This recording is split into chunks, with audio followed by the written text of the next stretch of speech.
Okay, I'm getting the live indication. So that would mean, I guess, that we are live. How's everybody doing tonight? We are, well, most of us here, or half of us anyway, are the Astronomical Society of Southeast Texas. We used to meet monthly until the whole pandemic thing. So now we're meeting online like everybody else in the entire world, which is a lot of fun. And we've actually had some really good times doing these. This is our second meeting since the quarantine, if you will.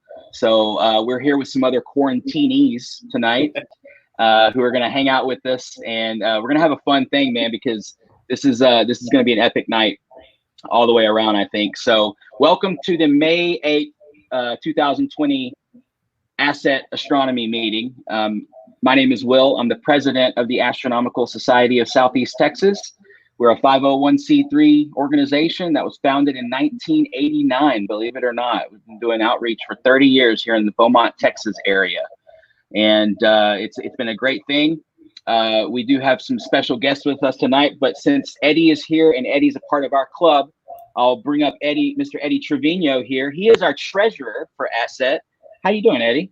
Hello, I'm doing fine, Will. Thanks for asking. Welcome, everybody. Thanks for showing up. Glad y'all are here, and I'm glad to be here myself. Yeah, Eddie. And so Eddie has a few words for us here in a minute. We see Kat is in the house. We see Jane and Howard Miner are also in the house. Two of our longtime members. In fact, Howard is on the board of directors here at Asset. He does our newsletter. So Howard, thank you, Howard. We're going to get to some more of those comments here in a second. But next on my screen, on the right-hand side, Mr. Greg Bragg from Celestron Telescopes. Greg, how you doing, buddy? Good, Will. Thanks again for inviting me, man. This is should be a lot of fun. I'm looking forward to talking to all your members and enjoying the night, really. Absolutely, man. Great to have you. He's got more than a few refractors in the back there.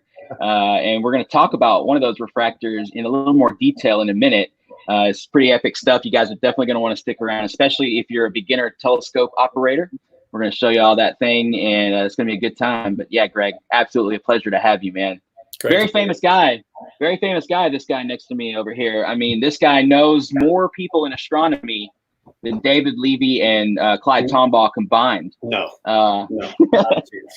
He's definitely been to more star parties than everybody here combined, for sure. That may be true. And we're going to get to that right after we get to Mr. Joe Khalaf. Now, Joe, there he is. He is the president of the Houston Astronomical Society. Joe, thank you so much for being here, man.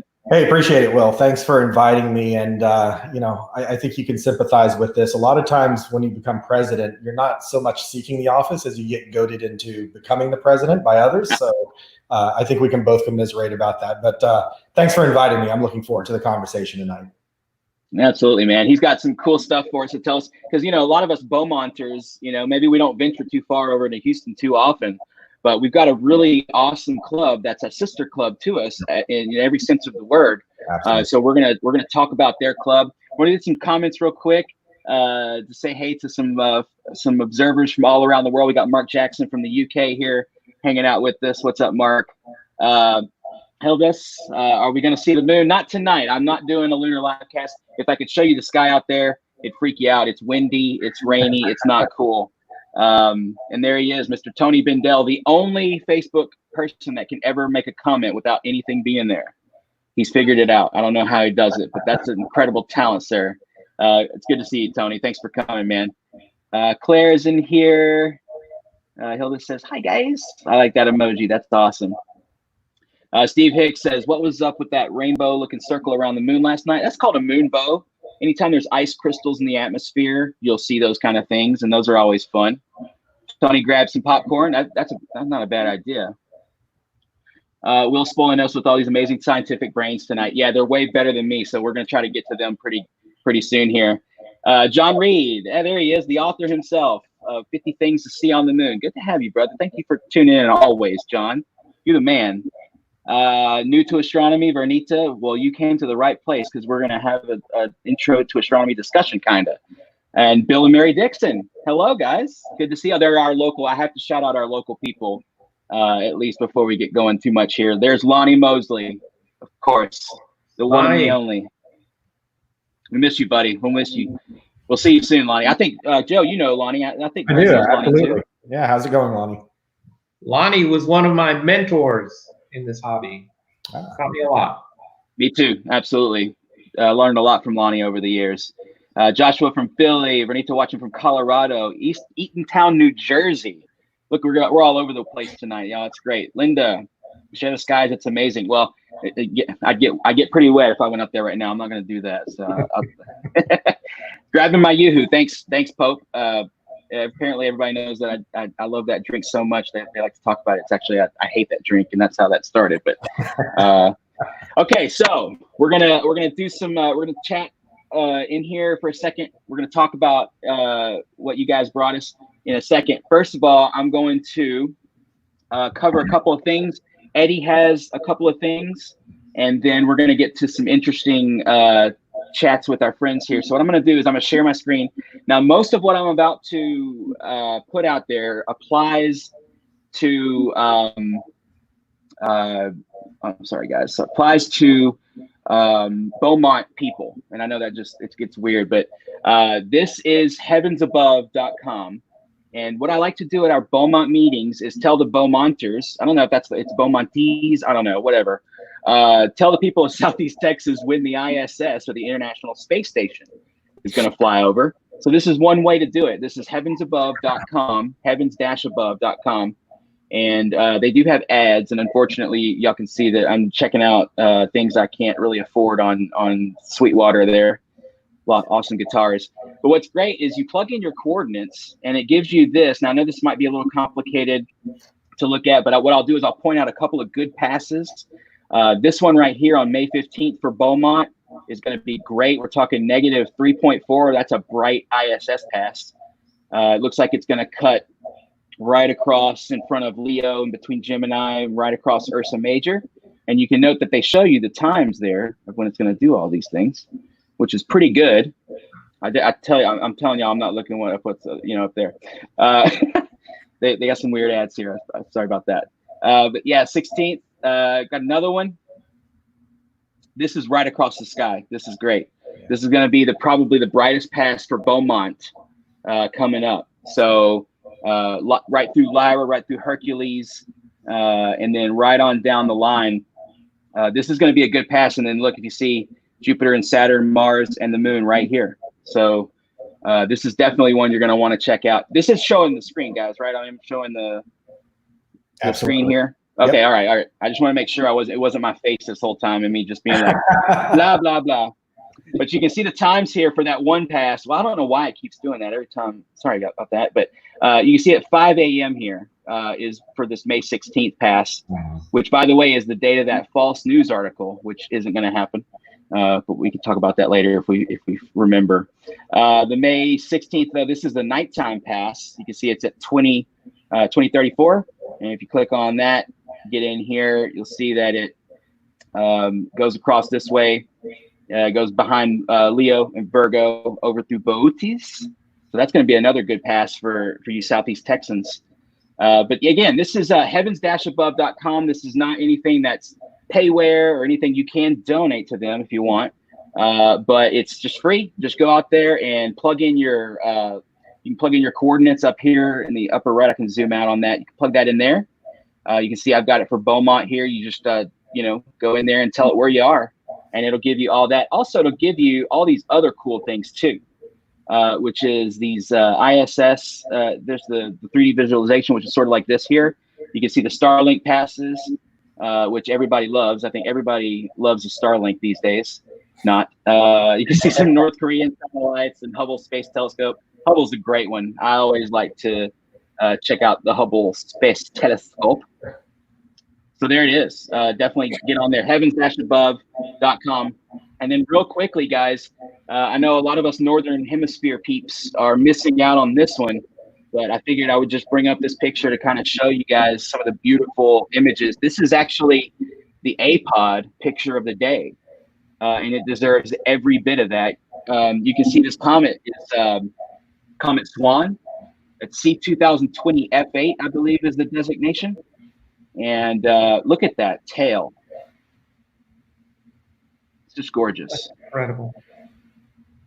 And I think somebody did an illustration, and like if the Earth was here, the moon would be like out here somewhere. You know, that's 250,000 miles right there. So you're talking probably well over 1 million or more miles, at least, of this tail. And I mean, even down here, it looks like the Veil Nebula or something, you know? Incredible stuff. Again, this was on APOD. If you don't know what APOD is, you got to go to APOD. This is no doubt a Damian Peach image. Absolutely, like one of the best astro imagers on planet Earth during our time. And you can see here C2020 F8, and that's Comet Swan. It's beautiful. Another image that I saw that was absolutely breathtaking is this one from, I believe, Gerald Riemann. And if you're on a Facebook group called Comet Watch, I don't know if that's going to open or not. We'll just look at it like this. I'll maybe zoom in a little bit. How about that? But another just stunning image of the comet. Nice blue-green, you know, coma, and then this amazing blue tail. I don't think I've ever seen a blue tail. Have you guys? I never have. Not. And I've never seen one has that particular shape to it. It's very peculiar. Yeah. It's long, huh? But that's that guy's picture. Again, Gerald Raymond there. Very cool. I guess I'm saying that right. And then I direct all of y'all to a Sky and Telescope article that was published a couple days ago that shows some really cool pictures, and it gives you some really good information on not only this comet, but Atlas as well, which is this one, Y4. They have much better ads here on Sky and Telescopes, and I promise you all that. You can see how Y4 broke up as it went around the sun, and this was April 20th and then April 23rd. And look at that debris field. It's absolutely stunning. I believe these are Hubble images, and look at that. Just amazing. Wow. And then it also shows this one, which is Comet Swan incoming, which is very cool. You can see it's very far away here. It's a little closer here, and then much closer there. And you can see as it gets closer, the sun starts making it outgas and do all this fun stuff. But just really cool images on the Sky and Telescope article. They've got this great GIF, which is just stunning. You can really see the dynamic nature of this comet. Wow. Beautiful stuff. Sky and Telescope is fantastic, guys. If you're not on their website and on their stuff, so they tell you where to look for these comets as time goes on. This is, I believe, I don't know when the date of this is, but I think it's like a morning thing. Sorry, evening appearance. Yeah, definitely check out this article. It's really in depth and worth checking out. Now, that's all I have for tonight because I wanted to make a lot of room here. And then I think Eddie has a couple of words about, let me get rid of this, about our treasurer stuff, because Eddie's our treasurer. So I'm going to turn it over to him. All right, guys, I just have a few words to say. State of the business. Right now, our bank account got a few more dollars than it did last month. We had a couple of new members join, which was nice. They joined mid-year, which is always good. And then we had one expenditure. We had to renew our PO box this year. So those dollars came in, some dollars went out. Our member count as it stands now is 43 member families. We like that. That's a good count for us. We hope to grow even bigger than that. I have in the future, probably this weekend or maybe Monday, I'm going to send out a mass emailing of our current roster. And it'll go out to everybody who has an email address with us. And as always, I ask you to take care of that information. It's sensitive. It's got a lot of addresses and phone numbers. That's about it for state of the business. I want to encourage everyone that wants to or is interested in joining ASSET. Please come on, let one of us know. We've got a lot of things to offer. We have meeting sites. We meet once a month Obviously, this is one of them. We try to meet at a dark side at least once a month. It doesn't always happen. The weather doesn't always cooperate, but we try to do that.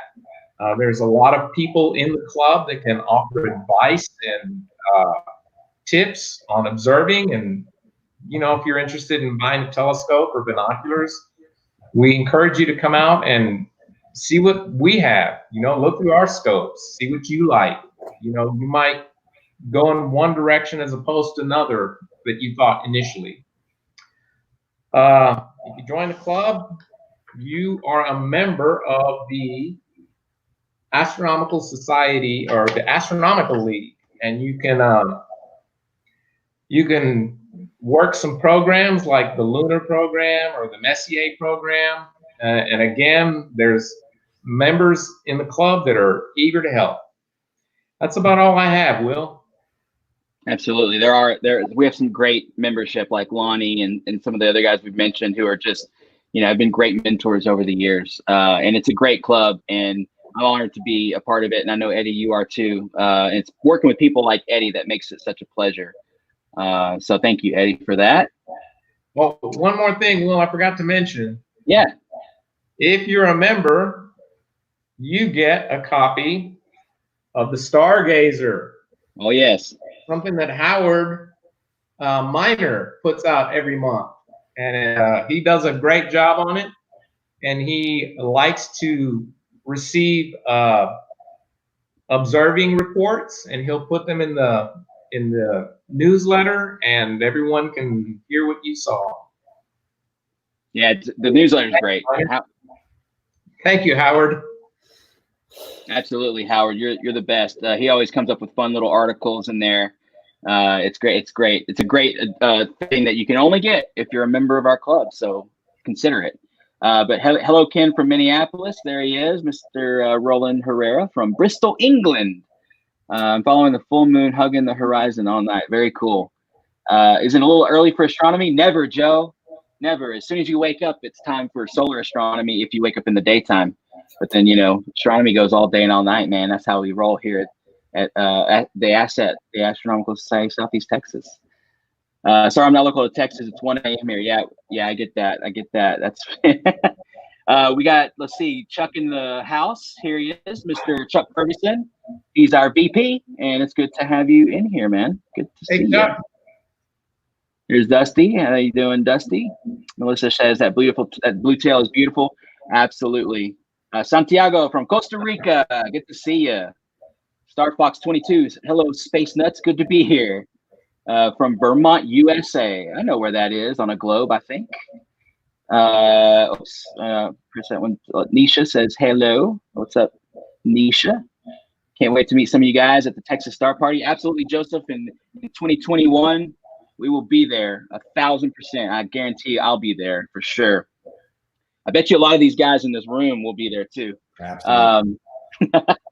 There's Howard Miner himself right there. And we love you, Howard. Great. So great to have you. So great. I mean, they live in Houston now, so it's hard for them to get over and visit us. But it's so easy now that we do these online. And Steve Olson's on Venus, where it's 800 and some odd degrees Fahrenheit. So good to have you, Stephen. Of course, no, he's from Venus, Texas, which, by the way, is the coolest name for any Texas town, I think, that I've come across.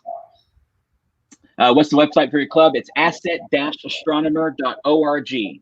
And I probably should have put the banner up, but I don't even have the website on there. But if you Google Southeast Texas Astronomy or Astronomical Society of Southeast Texas, you'll find us for sure. And Howard says, thanks, Eddie. And we're going to some presentations here. We're going to go to Joe here in a second. Jim says, logging in from Houston. Hello, Jim. Good to see you. And Howard says, I love it online. So do we. You don't have to have refreshments every month, you know, so you can lose a little weight. You know, we have refreshments every meeting about halfway through the meeting. And I tell you what, man, sometimes we have too many cookies there and they have to be eaten by somebody. So that's the way it goes. So what we're going to do right now is we have two special guests with us tonight, and I'm super excited to talk to both these guys. Both of these guys have been longtime friends of mine. I met Greg at Star Parties years ago. We're going to talk about that. And I met Joe a few years ago, but, you know, the other night we were talking, it's like, we feel like we know each other our whole lives because, you know, we share such these crazy experiences out doing astronomy. and doing what we love. And so, Joe, I want to start with you, man. And I know, you're the newly elected president of the Houston Astronomical Society. Again, a sister club with Asset. I'm a member. Eddie's a member of the HAS.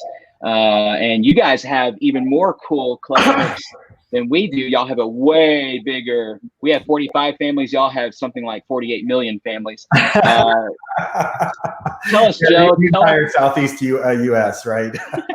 Yeah, tell us about your club, man. And if you want to maybe fire up your stuff, or if you want to make an intro to it, or what. Let me go ahead and share the screen. And I apologize if it doesn't look like I'm staring directly into the camera. I'm working on multiple monitors here, and that diverts my attention. But and then, as I was telling you earlier today, Will, I had a meeting earlier this week, meeting with customers, Zoom meetings, things like that. And it happened to be the day that the Blue Angels actually flew over Houston. So I'm here in my home office, and I could look out the window here and see the Blue Angels fly by. And I thought that was really cool, but it wasn't the most interesting aerial event that happened to me that day. Probably 10 minutes later, I hear a helicopter hovering overhead. And this is kind of one of the stark differences that you see between, say, Beaumont and the inner city of Houston. After about 10 minutes of hovering, and I'm thinking, hey, when is this helicopter going to leave? I'm presenting, and people can hear that in the background. I hear one of the officers, it's a Houston police helicopter, get on the loudspeaker and say, "Come out with your hands up or we'll shoot." My clients were in Arizona at the time, and I had to kind of assure them that it wasn't me. We'll be able to continue with the meeting. So if anything like that happens again tonight, rest assured there's about a 95% chance they're not coming after me. So the joys of living in a big city like Houston, right? Absolutely. But there are some drawbacks like that. There are definitely some benefits as well. And Will, as you mentioned, you and I have been friends for going on 5 years now, maybe. It seems like a lot longer than that. So I really appreciate your friendship. And like you mentioned, we're all part of the same astronomy and astronomical enthusiast community here in the Houston and Southeast Texas area. So definitely enjoy interacting with you and other members of Asset. We're all part of the same community. So when Will pinged me the other day, he said, "Hey, would you mind jumping on and telling us a little bit about the Houston Astronomical Society?" I said, "Yeah, I'd love to." Like I said, I think we're all part of the same community, and really understanding how we got to where we're at and what our journey is together as clubs is really exciting for me when I start thinking about what the future holds for us. So can you guys see my screen okay? Yeah, it looks great, man. Wonderful. All right, so I'll go through this pretty quickly. If you have questions, by all means, ask them. I think Will and others are going to be monitoring the chat, but I'll be glad to answer any questions you might have. So the Houston Astronomical Society, if it's not the oldest astronomy club in Texas, it's got to be right there close with the Texas Astronomical Society. So officially we were founded in 1955. So we're going on 65 years plus. So we actually have roots that go before that, and I'll talk about that here in just a moment. We are one of the largest amateur astronomy clubs in the U.S. At times we have reached 750 plus members, which in itself is a blessing and a curse. Anything we can do, like you will, right? We're all about our mission, which is to kind of spread the art and science of astronomy to the people of Houston and the surrounding areas. So really kind of nurturing that enthusiasm for astronomy. We have a really active outreach program. So prior to becoming president this year, I spent 4 years as the outreach chairperson. And it was just an absolute blast. I loved it, being able to interact with folks. And Will, I know you love this as well, but getting an opportunity to take a telescope out, show somebody the rings of Saturn or the moons of Jupiter for the first time, and just hearing that expression of awe and wow coming out of them is just the best thing in the world, best feeling. We do have a number of great programs as well that I'll just kind of touch on. I said dark side program. It's our dark side observatory here. And then I kind of wanted to finish with some of the science that's actually going on within the Houston Astronomical Society. So our roots really began with a gentleman named Woody Myers. He and a few dozen other astronomy enthusiasts back in 1940 started this thing called the Houston Astronomy Club. And that really was kind of the precursor to what became the Houston Astronomical Society. Woody was was a chemical engineer by trade, but an astronomy enthusiast at heart. And some of the things that Woody loved to do was really kind of rooted in outreach, and I'll get to that in a second. But really, that first gathering of astronomy enthusiasts here in the Houston area began in 1940 with the Houston Astronomy Club. A few years later, several students from Rice University actually started what was the first iteration of the Houston Astronomical Society. And so that went for about 7 years, from 45 to 52, right after World War II. And again, there was a lot of really neat things that they were doing associated with Rice University and whatnot. But shortly afterwards, you had kind of the melding of these two clubs, the Houston Astronomy Club, Houston Astronomical Society. In 1955, they actually formed as the Houston Amateur Astronomy Club. So HAC, I guess, would be the acronym there. And when I mentioned Woody Myers, he was an astronomy enthusiast. He loved to show things off in his telescopes the way we did, and he actually used it in a way to kind of supplement his income. So what he did is he had a truck-mounted Cassegrain telescope. So imagine this: in the mid-50s, he had a telescope mounted in the back of his truck, and we're not talking about a small telescope. It was a 20-inch Cassegrain telescope, and he would drive his truck to various areas in the Houston area, and for 25 cents would show off views of the moon or a planet and other things like that. And at the time, I guess the light pollution was a lot less than what it is now. So you could really see some pretty incredible things in a truck-mounted 20-inch telescope back in the mid-50s. So he sold that truck in 1963 and kind of continued with developing the club. And then officially, the Houston Amateur Astronomical Club, or Astronomy Club, I should say, reorganized as the Houston Astronomical Society in 1967. So that's when, all of the legalese that goes on in the background and becoming a 501c3 nonprofit and whatnot occurred then. But really our roots started in the 40s, and then officially in 1955 is when we say we formed as a club. So one of the great programs that people join for is our Loner Telescope program. So we've looked around with other clubs in the U.S., and I think we probably have the largest, most robust collection of Loner telescopes. So anybody who's a member of the Houston Astronomical Society, if they've been a member in good standing for 2 months, can borrow a telescope, right? And we have a wide variety of telescopes, binoculars, and other things like that you can borrow, ranging from very early kind of elementary type telescopes to some more intermediate and then eventually advanced telescopes. We also have binoculars, as I mentioned. We even have some solar scopes as well for people who want to borrow them. But we think it's a great way to introduce people to the amateur astronomy aspect of the science, and letting them try different types of telescopes before actually making the plunge and purchasing a telescope themselves. So we've had members who were dead set and said, you know what, I want to buy this 12-inch Schmidt Cassegrain telescope, and I'm really new into the astronomy aspect of this, but this is what I want to buy. And when they borrow one from us, they come back and say, you know what, that was probably a little more than I can really handle. I'm glad I had an opportunity to test this out. I think I'm going to go with something else. And so just like a library program, you can borrow any of these telescopes. You can keep it for 2 months at a time. And if nobody asks to borrow that particular telescope, you can continue borrowing it until somebody does come in and actually say that they want to borrow it. So one of the real nice benefits of the Houston Astronomical Society, and we have the blessing, I would say, of having a lot of these telescopes donated to us from people who are longtime members, no longer using these telescopes. And then just given the nature of the size of our club, we're actually able to go out and procure additional telescopes for our membership. The other really cool advantage and kind of benefit of our club, and this is the one that a lot of people join for.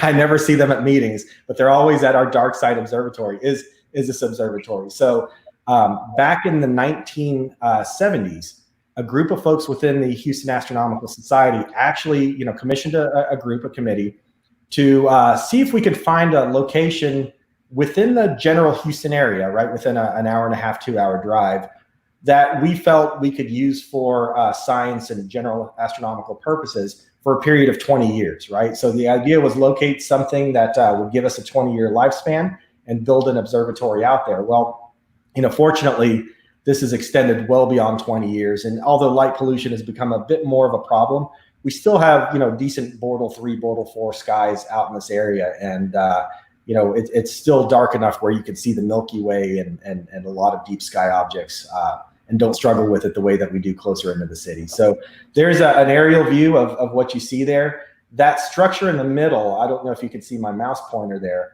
but we have these concrete pads out here, and then we also have the semicircle of concrete pads as well. We call that pad henge. Yeah. An area for members who want to come out and set up a telescope to set up on one of those pads. And then you can see here kind of on the left, I don't know, Will, can you see my mouse cursor? Yeah, absolutely, we can. Okay. So this building here in the middle is our main observatory. So this was the first building to actually be built on our site.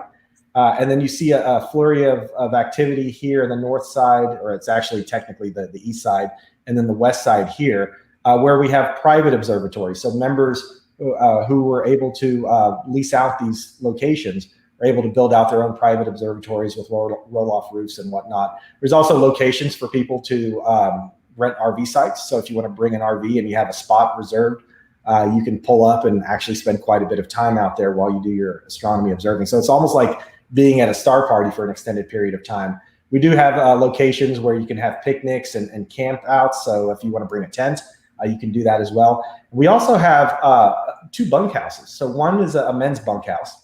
So let's say you don't have a tent, or you didn't want to camp out in a tent, and you don't have an RV site, but you want to spend the night. You're up till 5, 6 o'clock in the morning observing.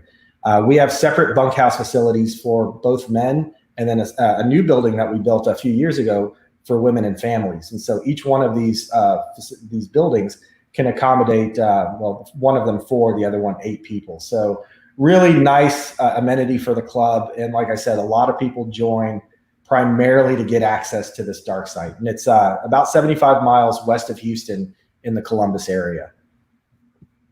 Beautiful. There was a quick question, if we can throw one out there. Howard Miner wanted to know if there were electricity to the pads. Absolutely. So, obviously we're a little too high here, but sprinkled throughout these areas here where you see my mouse cursor and near the pads, we have a number of electrical drops and the full conduits, right? So it's not like we're running cables out there and just leaving them fully exposed. So dug it up, really trenched out these areas and ran electricity for anybody who needs to use it. So again, we have people who pull up and they'll put 2 large telescopes with a computer station and imaging systems and whatnot, and they can get full power out there. The only thing you would need to do is bring probably 50 feet at most. I've never seen anybody use that, but maybe 50 feet of electrical cord. Usually a single extension cord of 25 feet suffices. Very cool. Yeah, great question. All right. And so this is back in the 1970s, in the late 70s, when they found the location. We actually worked with the Fondren family. So anybody who's familiar with Houston has probably heard of the Fondrens. The Fondrens were a very wealthy family who engaged in a lot of philanthropy, and they had this land out in Columbus.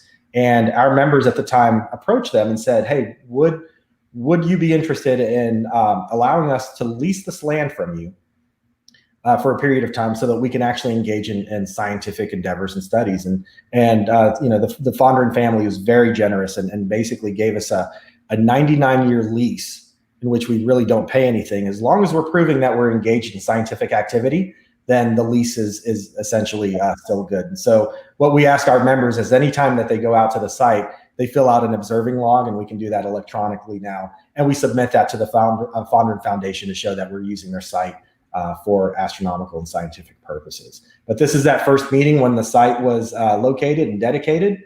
And then shortly afterwards, you can see this building off in the back here. So we built our main observatory building that has a roll-off roof. The area in the left of that building actually houses 3 telescopes. And at one point, we had a telescope donated to us from NASA that was actually used to help locate some of the initial landing locations for the Apollo program. So a lot of history in the telescopes that we've had there. But we've since upgraded some of those telescopes. We have a series of Schmidt-Cassegrains and other types of telescopes in there. And then on the right-hand side, we actually have a chart room where, on those cold winter nights, you can go in, grab a cup of coffee, and actually relax a bit. And then here are some of the other buildings, some of these sky sheds that are there. This is a view from the inside of the observatory itself.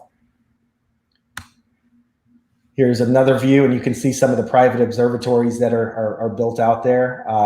Over here on the left-hand side, not this first building, second building, but that spot right behind it between these two buildings here, that's actually where my observatory is going to be built this year. So really excited for that. Nice.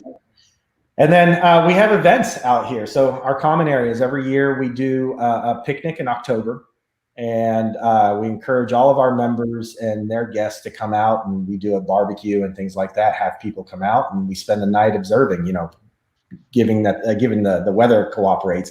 But it's a fun time, and you know, a lot of times we'll have upwards of 100 people show up for these types of events. This year we wanted to do a Messier marathon, and in past we've done Messier marathons at our dark site, but given the situation with COVID-19 and the coronavirus, unfortunately we couldn't quite do that. But a number of these events happen through the year. Once we get back to a sense of normalcy, what I'd like to do is introduce members of Asset and invite you all to join us at our next picnic in October if you guys can make it. Excellent. And then in 2014, we actually had, and you can see a lot of the private observatories weren't built there. But back when they actually broke ground and built the observatory in 1979, they put in a time capsule. And part of what we were going to do after 35 years was dig up the time capsule and see what was in there and kind of reminisce about it. But we made it a large event, and this became our founders event. We had people like Bill Ray from the McDonald Observatory and others who were instrumental in actually building out this dark site join us here so that we can kind of look back and see where we've come and how much we've progressed at the dark site there. So, you know, I talk a lot about the club, but as you know, Will, and we talked about this earlier, a club is really nothing more than the collection of the people who make up that club. And more than anything else, I mean, we talk about loaner programs, our active outreach programs, the dark site. I think the thing that makes me most proud about being the HAS president are the people who are members of the club. And it wasn't until I really dove into this and I heard our good friend Larry Mitchell talking about some of the really interesting discoveries that amateurs made from our society. I was just shocked at all of the scientific work that was done there. And a lot of times we look at ourselves as amateur astronomers and say, you know what, we don't do a lot of the things that the professionals do. And that's true to an extent. But the beauty of astronomy is that you can really, as an amateur, still contribute to the science itself and make some significant discoveries. So I just wanted to share some of these with you because I think that more than anything else, this is what I'm proud of. Ed Stepansky, who's one of a longtime member of the Houston Astronomical Society, discovered a comet at our Columbus dark site. So C1996b1 Stepansky was the comet that he had discovered out in Columbus using the HAS facilities out there. So he's got credit for a comet discovery under his belt now at our dark site. I mentioned our good friend Larry Mitchell. So Larry Mitchell actually discovered a supernova in a distant galaxy, SN 1994S, in a galaxy designated as NGC 4495. So back in 1994, Larry was at the dark side observing, I think with a 20-inch, I can't remember exactly, telescope out there, and made this discovery. And it was in all sorts of professional astronomical publications. But, you know, Larry is very modest about it. He'll say, yeah, that's, you know, my 15 minutes of fame. But, you know, that discovery, again, was made at the HAS dark site. Barbara Wilson, who recently passed away and was a mentor to a lot of us, actually had discovered this object, IC 1257, and was a co-discoverer of it. But she was able to kind of deduce that this object wasn't necessarily kind of a nebulous mass, but was actually a globular cluster. And you see this this publication from the American Astronomical Society, and all the people who are listed here, right? People who are associated with professional organizations and institutes of higher learning. And then you have Barbara Wilson there, right? With the Houston Astronomical Society listed in this publication. So again, kind of just another example of amateurs really contributing to the science that's being done by professionals and collaborating with them on these efforts. One of our members, and I was talking to Will about this because I think they share a common bond here. Brian Kudnick, HAS member, he's a professor of, I want to say physics, and I could be mistaken here, but he is a professor at Prairie View A&M University, northwest of Houston. but he gets credit for being the first person to actually visually observe a meteorite impact on the lunar surface. So he was watching the moon one night and observed it and was able to get confirmation of that impact, and gets credit for that particular discovery. And well, not the last thing, but the last picture I'll show here in terms of astronomy objects. Jay McNeil, a longtime member, and I misspelled his name, I apologize. It should only be one L at the end there. Discovered this thing in 2006 at our dark site called McNeil's Nebula. And it's a really interesting object because you can see there in the top portion of that picture, there are times, it's very transient. There are times when you can see the nebula. And as you see in the bottom picture, there are times when it kind of disappears, right? So it's a transient type of planetary nebula object.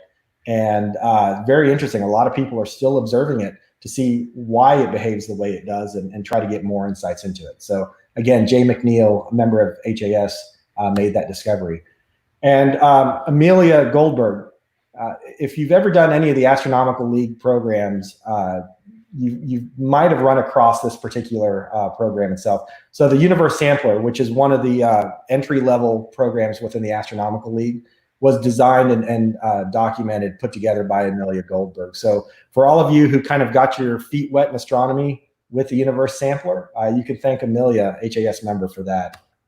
And the last thing I'll mention here is Walt Cooney. So Walt has been a member of the HAS for quite some time, came over from one of the clubs in Louisiana. And I didn't really know this until I was doing some research on it, but and he's got his own Wikipedia page, so that ought to tell you something. But Walt has discovered 47 minor planets within the solar system. You can see a list of those. Some of them were co-discovered, but he's got those minor planet discoveries under his belt. And it does a lot of work now with the AAVSO, the Variable Star Organization, and has over 50 variable star discoveries under his belt as well. So I think at the last count, he had over 11,000 data points that he had sent to the AAVSO for consideration. But again, a lot of different discoveries that were made by Walt and others in the club. So that's all I really had today. I wanted to thank you all for listening to me. And if you had any questions, I'll be glad to answer anything you might have. Yeah, absolutely, man. That was cool. I know Walt. I've known Walt from years, from going to Texas Star Party and stuff, and it's just crazy that he has discovered so many minor planets. I don't think I knew he discovered a few, but I don't think I knew all of that. That was insane, man.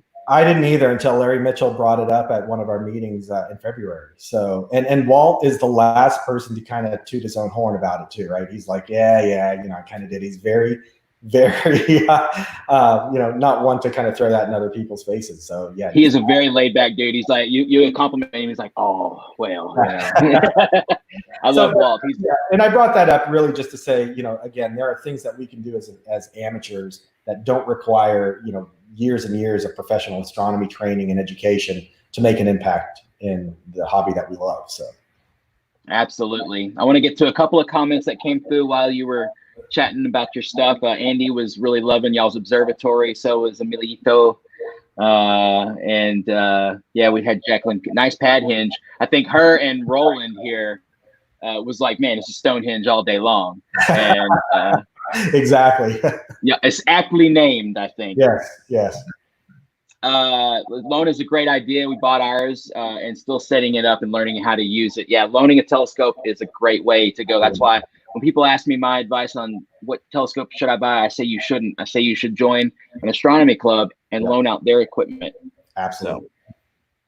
So, collimation must have been a pain on that 20-inch truck scope. Yeah, I can only imagine what that would have been like. Yeah, we had Mark Jackson say, congrats, Joe. He said he doesn't have any clubs near him. Wishes he did. Such a good thing you're doing for astronomy, and I agree. Now, Joe was actually an outreach coordinator for HAS before he became the president. So you were running all their outreach events all year long, which is a lot for Houston Astronomical Society. We have over 50 a year, so at least one a week.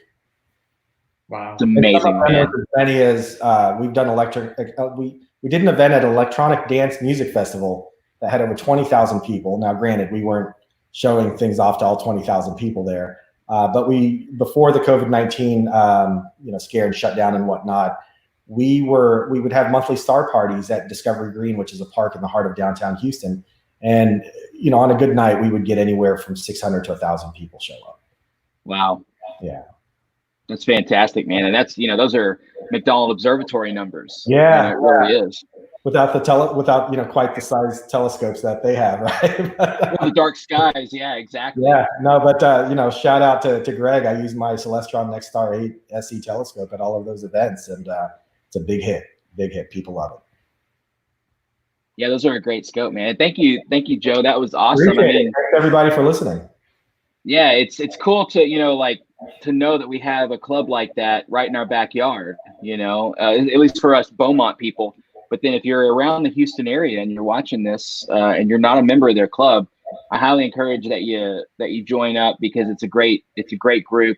You learn a lot, and you get access to the dark sky site and all that. Yeah. Plus online, they have on their website, they have online lectures and stuff. Absolutely. It's just a really cool thing to be a part of, man. So thank you for appreciate you showing all that stuff to us, man. I appreciate the time. Well, thanks for inviting me and giving me an opportunity to talk to your members. Yeah, absolutely, man. So, Joe, I got a question. Sure. With all that outreach, can we see your outreach pin? I've got. Unfortunately, it doesn't grow in size with the number of events that you do, but yeah, I've got that downstairs. I wish I would have brought it up here. And you know how it is, right? As amateur astronomers, we always have a hat where we put all of those pins on, and so I've got a number of those outreach-specific pins on that hat. I think it makes up more than half of the pins that I have there.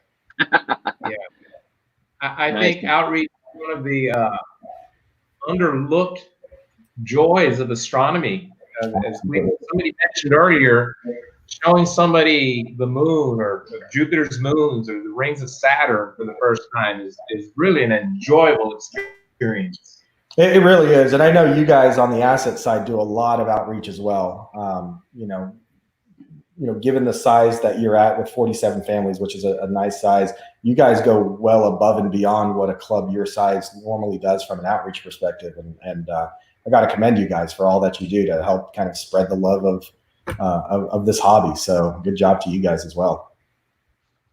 Oh, you're the man, dude. Yeah, it's not easy, but I know people like Eddie, the Chuck, all the guys that are my regulars, I call them. You know what I'm talking about. Like when you organize an outreach event, you have your regulars and you have your sometimers and you have your never evers. And some people just don't feel comfortable doing outreach. I totally understand that, but it is, like Eddie said, it's a mission that we all kind of need to undertake, at least at some level.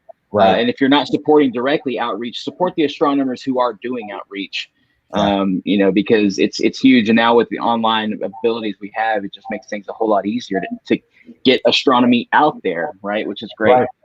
And yeah, if I can add just one last thing to it, because again, it is a passion of mine. I've probably learned more doing outreach than I have at any of the other star parties, because it's forced me actually to kind of focus on one thing that I'm going to be, or maybe two things or three things that I'm going to be looking at the entire night.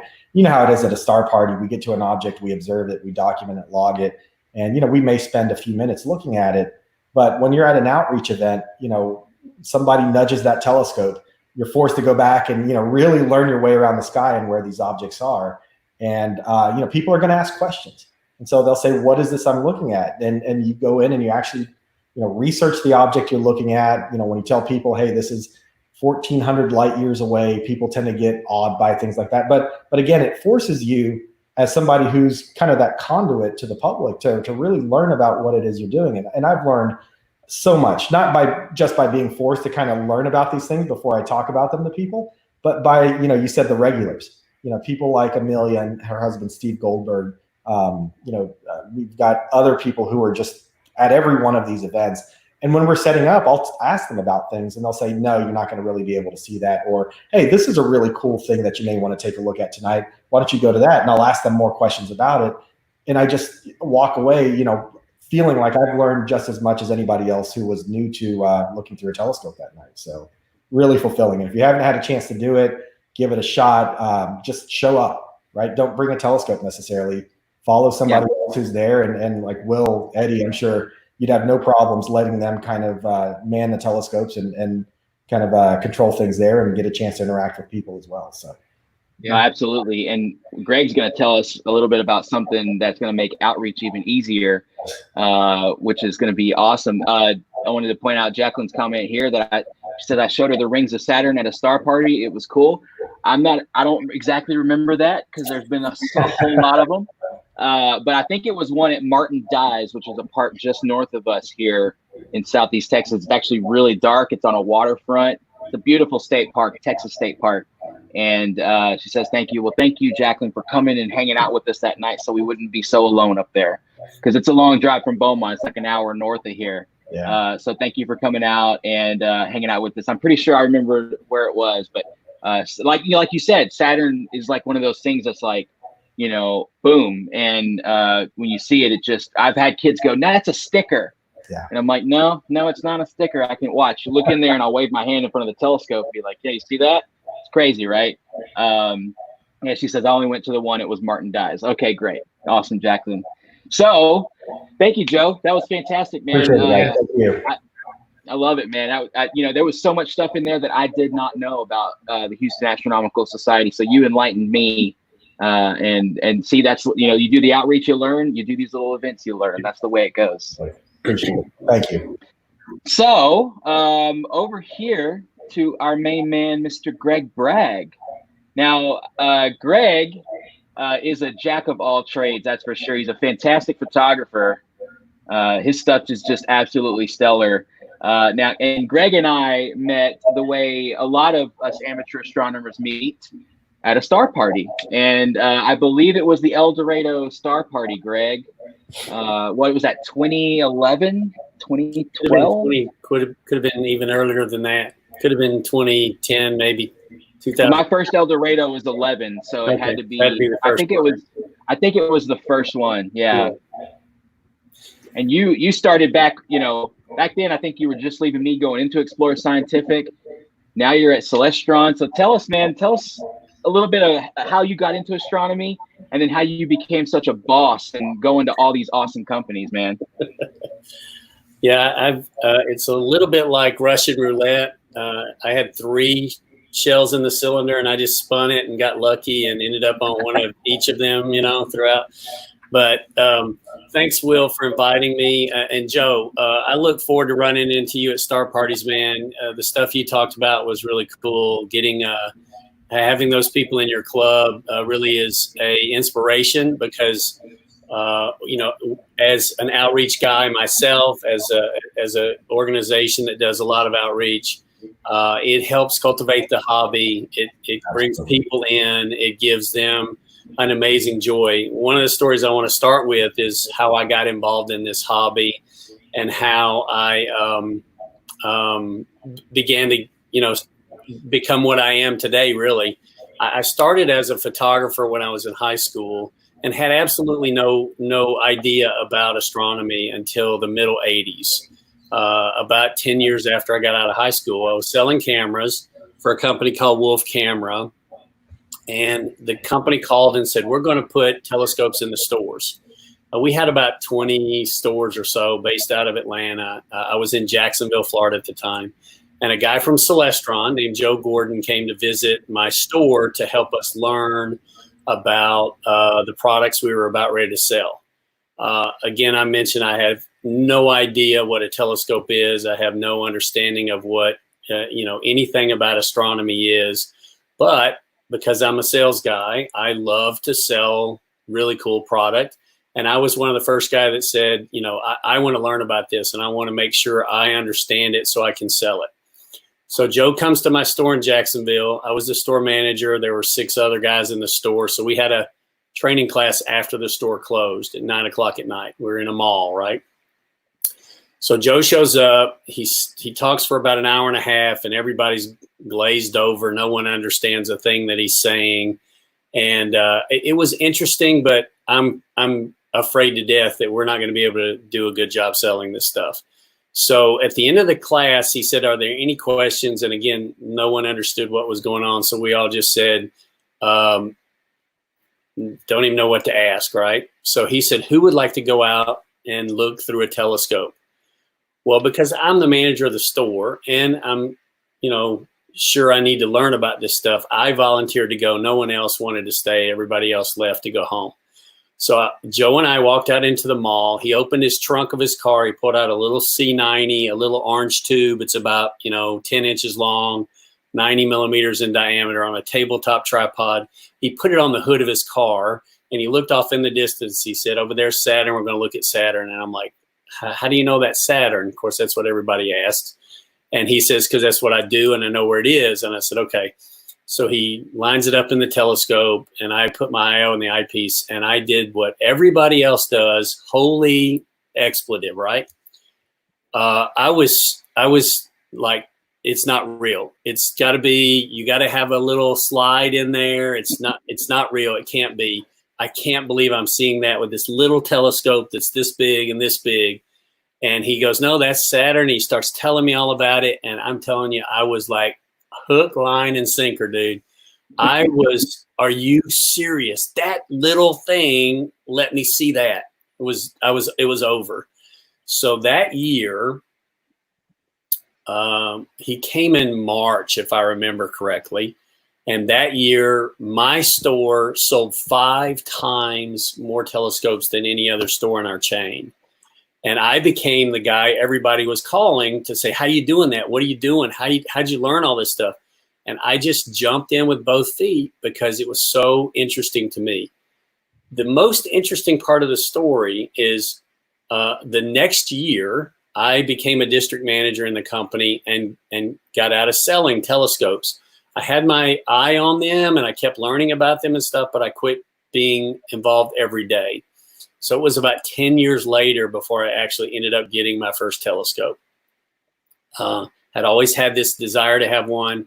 So in the early 90s, I finally ended up buying a telescope. And in 1997, I ended up going back to work for Wolf Camera. I did a couple of things in between there and went to work back to Wolf Camera. And it brought me to Atlanta, which is where I am now. I'm based out of Atlanta.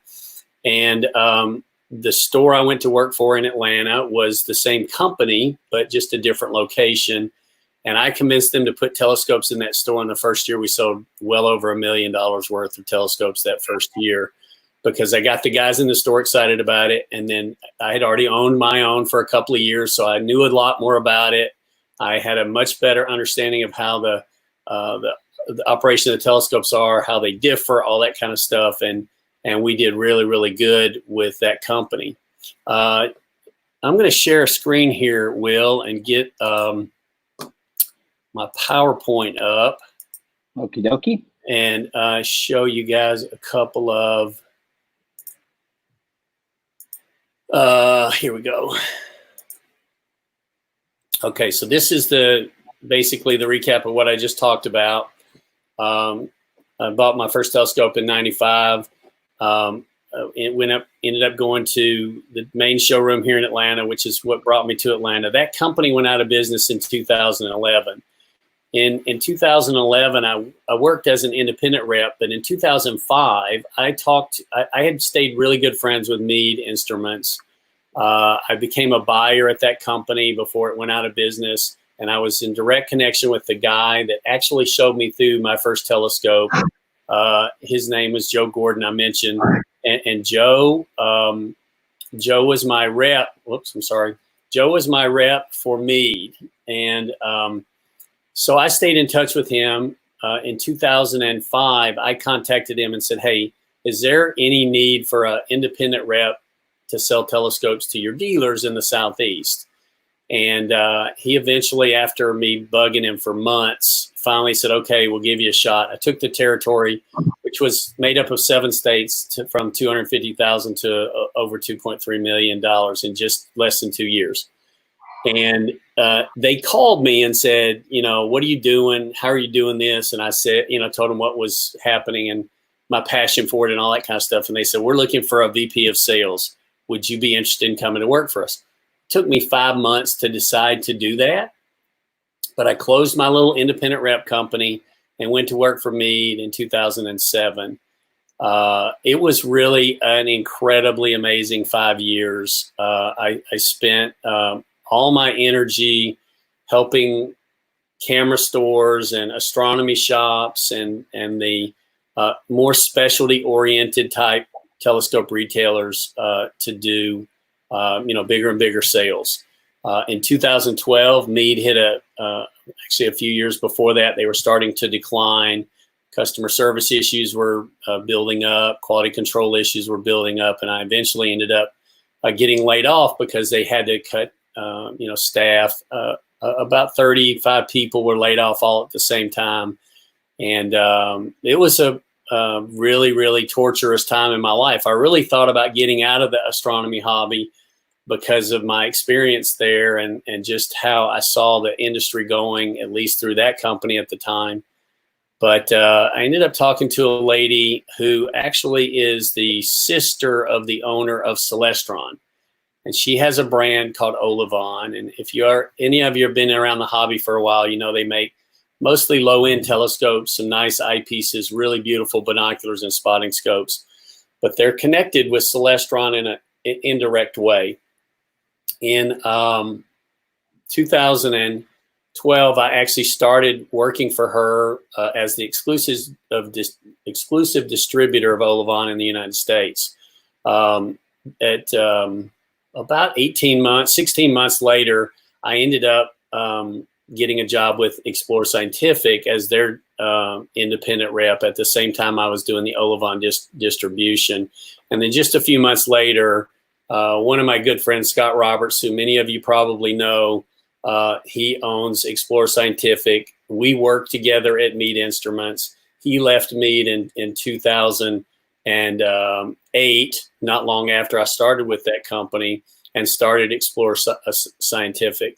So I became an independent rep for him, and then in 2013, they hired me to be their director of specialty sales. One of my favorite things to do in this hobby, and I've been doing it since the late 80s and early 90s, is go to star parties. I'll tell you more about that in a little bit because Scott and we did some amazing things during this almost 7 years I worked for him. It was unbelievably amazing. And I love talking about and visiting and attending star parties, and we'll do some more about that soon. Pentex offered me a job in August of 2008. I decided to change jobs and go to work in the sport optics world. Pentex at one time used to make some very high-end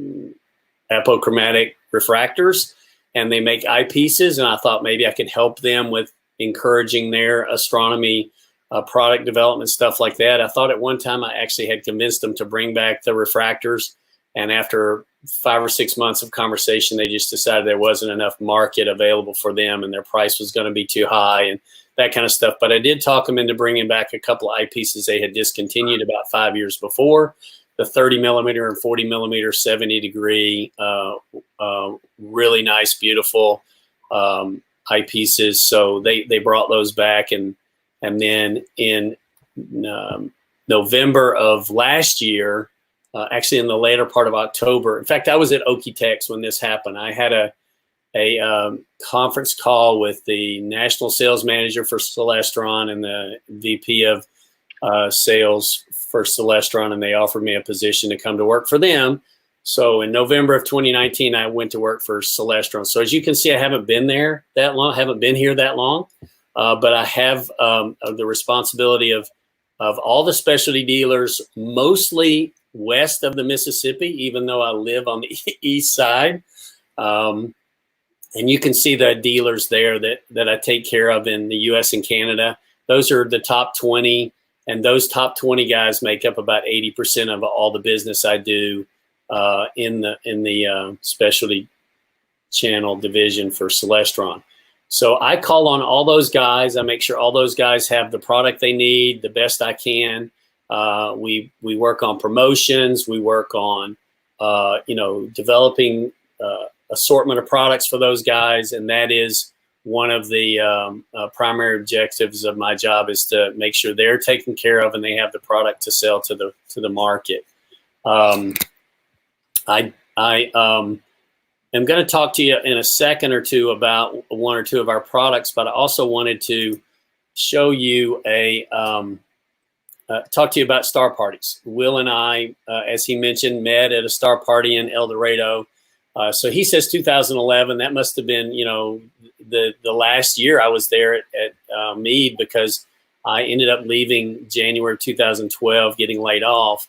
And we were showing a product called the light switch, and it had a fully automatic alignment procedure and stuff like that. And that was the product we were really pushing at that time.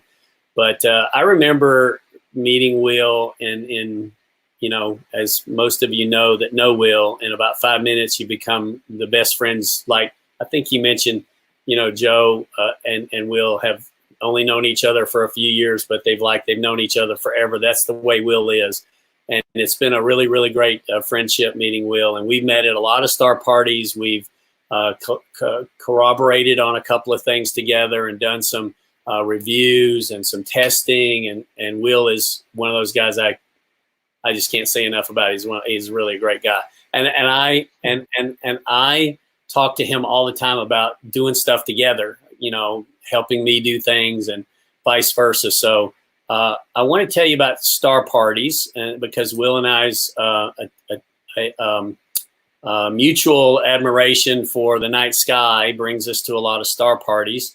And I don't think I have the largest number of attendances at a star party, but I don't think I'm far from, probably maybe even in the world, attending the most star parties. So here's a list. I hope you can see this. I'm going to make it a full screen. I started attending star parties in the early 90s. And it was close to where I lived. I was actually in Orlando, Florida in the mid 90s. And I came to Atlanta to attend a couple of Peach State star parties before I ended up losing my job, or the company went out of business. Wolf Camera eventually went out of business, and I was still working for them in Florida and attended these star parties. So those are my first star parties. I have them ranked here by event, date, and then by event. And if you want to ask questions, I will be happy to answer questions about any of these. But I want to tell you about a few of my favorite. Of course, Okie-Tex is probably one of my favorites. There's a multitude of reasons, but I've been to Okie-Tex 5 times. I plan to go this year. As long as I can get there, I will get there if they have it. But Okie-Tex is one of my favorite events because of the people. The organizers are exceptional. They take really good care of the vendors. They do a bang-up job of taking care of the people. It's super easy. There's not a million rules. It's just a really, really great place to go. Plus, the skies are phenomenal. Yeah, Will agrees with that. I've been to over 100 star parties. They of course go in all parts of the country. I've been to a star party in Japan. I've been to star parties in Canada. I've been to a bunch of star parties, a bunch of number of times. I think probably Peach State I've been to the most because it's close to me. I think I've been 9 or 10 times. When I worked for Scott at Explorer Scientific, the first couple of years I was flying to events, and I was taking my having my product shipped out there, and then setting it all up, and then showing everybody my product, and then tear it down and ship it back, and then fly home. Scott bought an Airstream, a classic 1968 Airstream trailer, and he said, "Greg, I want to travel and eliminate the cost of freight and the cost of airfares and the cost of rental cars. So I want us to start driving to these events." I thought it was an incredible idea. I thought that would be probably the most amazing way to see this country. It would also be the most amazing way to have him one-on-one in a truck while we're driving all these many millions of miles to talk about doing business and promoting our company and doing all that kind of stuff. So we started a Facebook campaign, and we started, hauling that stuff around the country in an Airstream. And we did, in 5 years, we did close to 45 star parties, and we did about 50,000 miles of driving a year. It was crazy. I would fly from Atlanta to Springdale, Arkansas, where the Explorer Scientific office was, and we would pile the stuff in his trailer or in his truck, and then we would drive. And sometimes we would drive 4 days to get to an event that lasted 4 days, and then drive home 4 days to put the stuff away. But we made it the most amazing. We had the most amazing fun. We saw Orville and Wilbur Wright's house. We went to Meteor Crater in south of in Arizona. We saw Mount Rushmore. We went through the Black Hills of South Dakota. We went every time we went on a trip, we went on a different route, and we did not go out 40 across the country. We went across 10 and then up through Nevada on the loneliest road in the country. So we could say we did all that stuff, and it was the time of my life. It really was fantastic. When I was being interviewed by Celestron, they asked me what one thing I would, insist on being able to do. And I told them it would be to do star parties, because I love the people. I love the technology that we're showing. I love the being under the dark sky and looking at objects and talking to people about their passions. And of course, it's my passion as well. So it's one of those things that I told Celestron, if you're really interested in hiring me, I want to do more star parties. They were in the early times I was at Meade, they were at a lot of the star parties that I was at. When they started slowing down, I encouraged the company I worked for, either Meade or Explorer Scientific, to do more. I really thought that was important, because you meet people. Here's a quick little snippet to tell you why it's important to me. I'm a sales guy. I love the hobby, and it's important to me to be showing off what I have to sell. So I'm in front of all these amateur astronomers. The first year I went to El Dorado was my last year at Meade. We've already established that. My next year, I was at Explorer Scientific, and on that field of around 150 people were probably 2 Explorer Scientific products. And I took the dog and pony show. I took 12 or 15 telescopes. I took mounts. I took 25 eyepieces. I had my little tent set up, and I started showing people our product. The next year I came to El Dorado, there were probably 5 or 6 refractors on the field. Over the course of that next 5 years, there probably ended up being, and Will, you can attest to this, probably 30 or 40 Explorer Scientific products on that field, because I got to show the quality of the product. I got to explain why they were what they were. I got to talk to the people that are really into the hobby, that know what they're looking for, and to help them understand what to do. So El Dorado is one of my favorite star parties as well. I've seen Will there every time I've been. And that's where I met Eddie. The first time, I think, was at El Dorado Star Party. And I met at Okie-Tex, because you're telling the story. I remember looking at your products that were set up on a table, and I was looking for a bar load, and you handed me Explorer Scientific's version of it. And you said, take it with you. And I kept it most of that night, and I bought it the next day from you. So yeah, what you did works. Well, it's important that, as a manufacturer now, that I work for a manufacturer, it's important that you are where the people are. You can't succeed running astronomy magazine ads. You can't succeed doing Facebook marketing. You can't succeed doing, your own website. You got to have all that, and Star Parties is a big part of it. And so, unfortunately, because of the COVID-19, I haven't been able to go but to one star party this year, and that was Winter Star Party. So I've already missed Golden State. They canceled. I've missed Starfest in Canada. They canceled. I missed Texas Star Party. They canceled. There are 2 on my to-do list, Okie-Tex, the Peach State Stargaze, or El Dorado. Either Peach State or Stargaze, or Peach State Stargaze or El Dorado are still on my list to do, and I hope they have them. I hope I'm able to go. I hope it's, you know, safe enough where we can all, you know, work together. But I had 5 planned for this year, and I'm not going to get to do, but, you know, the one I've already done, and hopefully 1 or 2 more. So I'm looking forward to that. Let's talk about some product that really is beneficial for you guys, especially you guys that are into outreach. I have a little video to show you first. Let me set it up a little bit. In January of this year, we introduced a new product called the StarSense Explorer.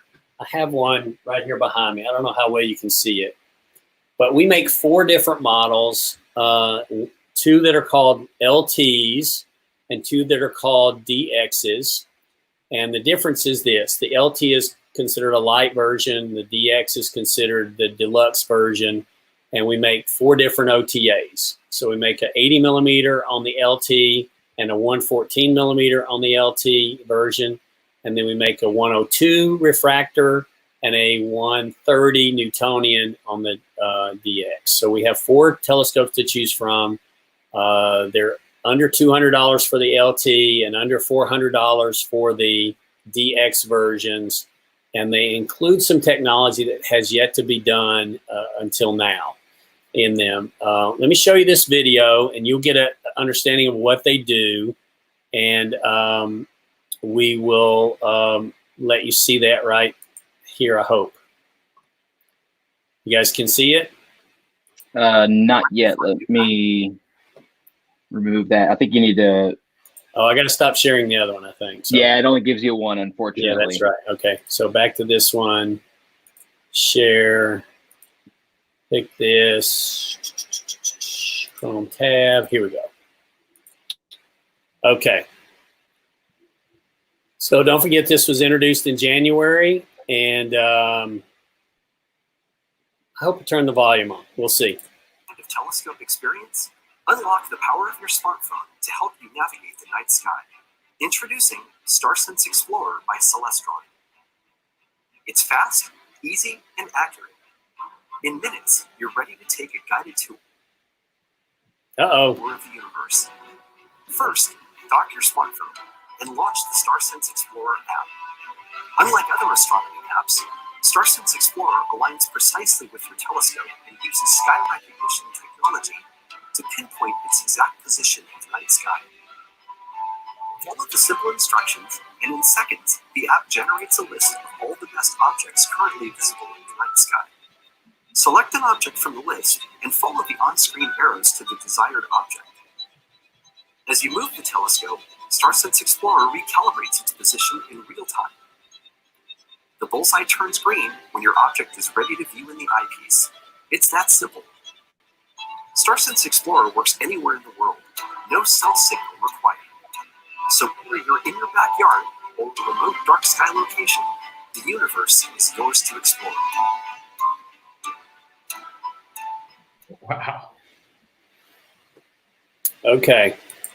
That's a game changer. That's what everybody says, and I'm glad you think so. Let me give you a little personal experience, and this is something that I really never expected to happen. But I got my sample in the middle of January, and I had a chance to get together with some friends. We get together every week just to gather, and there's 10 of us roughly. And I told them I had this new telescope I wanted to try, and I wanted them to see through it. And they all agreed. So I went to a friend's house. We all met there. I took the telescope out in this guy's front yard. In the front yard was a motion detector light above his garage door. His front porch light was on. There was a light right behind us on the street light. And I said, this is not going to be a great experience, but we're going to do this anyway. Let's see what happens. So we put the telescope in his front yard, and I could see the moon. And I said, we're going to look at the moon, and I could see Orion's belt, so I knew we could see Orion. And I said, we're gonna see if we can see these in this condition. It's the worst conditions possible, but let's see if we can do it. So you set your phone up. There's a little app in there. It's called StarSense, and the app itself is super easy to use. It's got little instructional videos, and it's got a star map on it. Oh, go the wrong way here. It's got a star map on it, just like you see in other star maps, and it gives you a simple little alignment procedure. You put it in this cradle, and this cradle is attached to the side of the telescope, and it has a mirror in it. See the mirror right there? So the phone actually fits in the cradle so that the camera is over the mirror. It's really simple. Just sit it on there like this, and you align it so the camera can see the mirror. And you align the camera with the eyepiece. It takes 10 seconds. It's really super simple. Once you get the camera and the eyepiece lined up on the same object, then you open a menu, as you saw on the video. You open a menu, and the menu then tells you what do you want to do next. And you basically say, I want to see objects.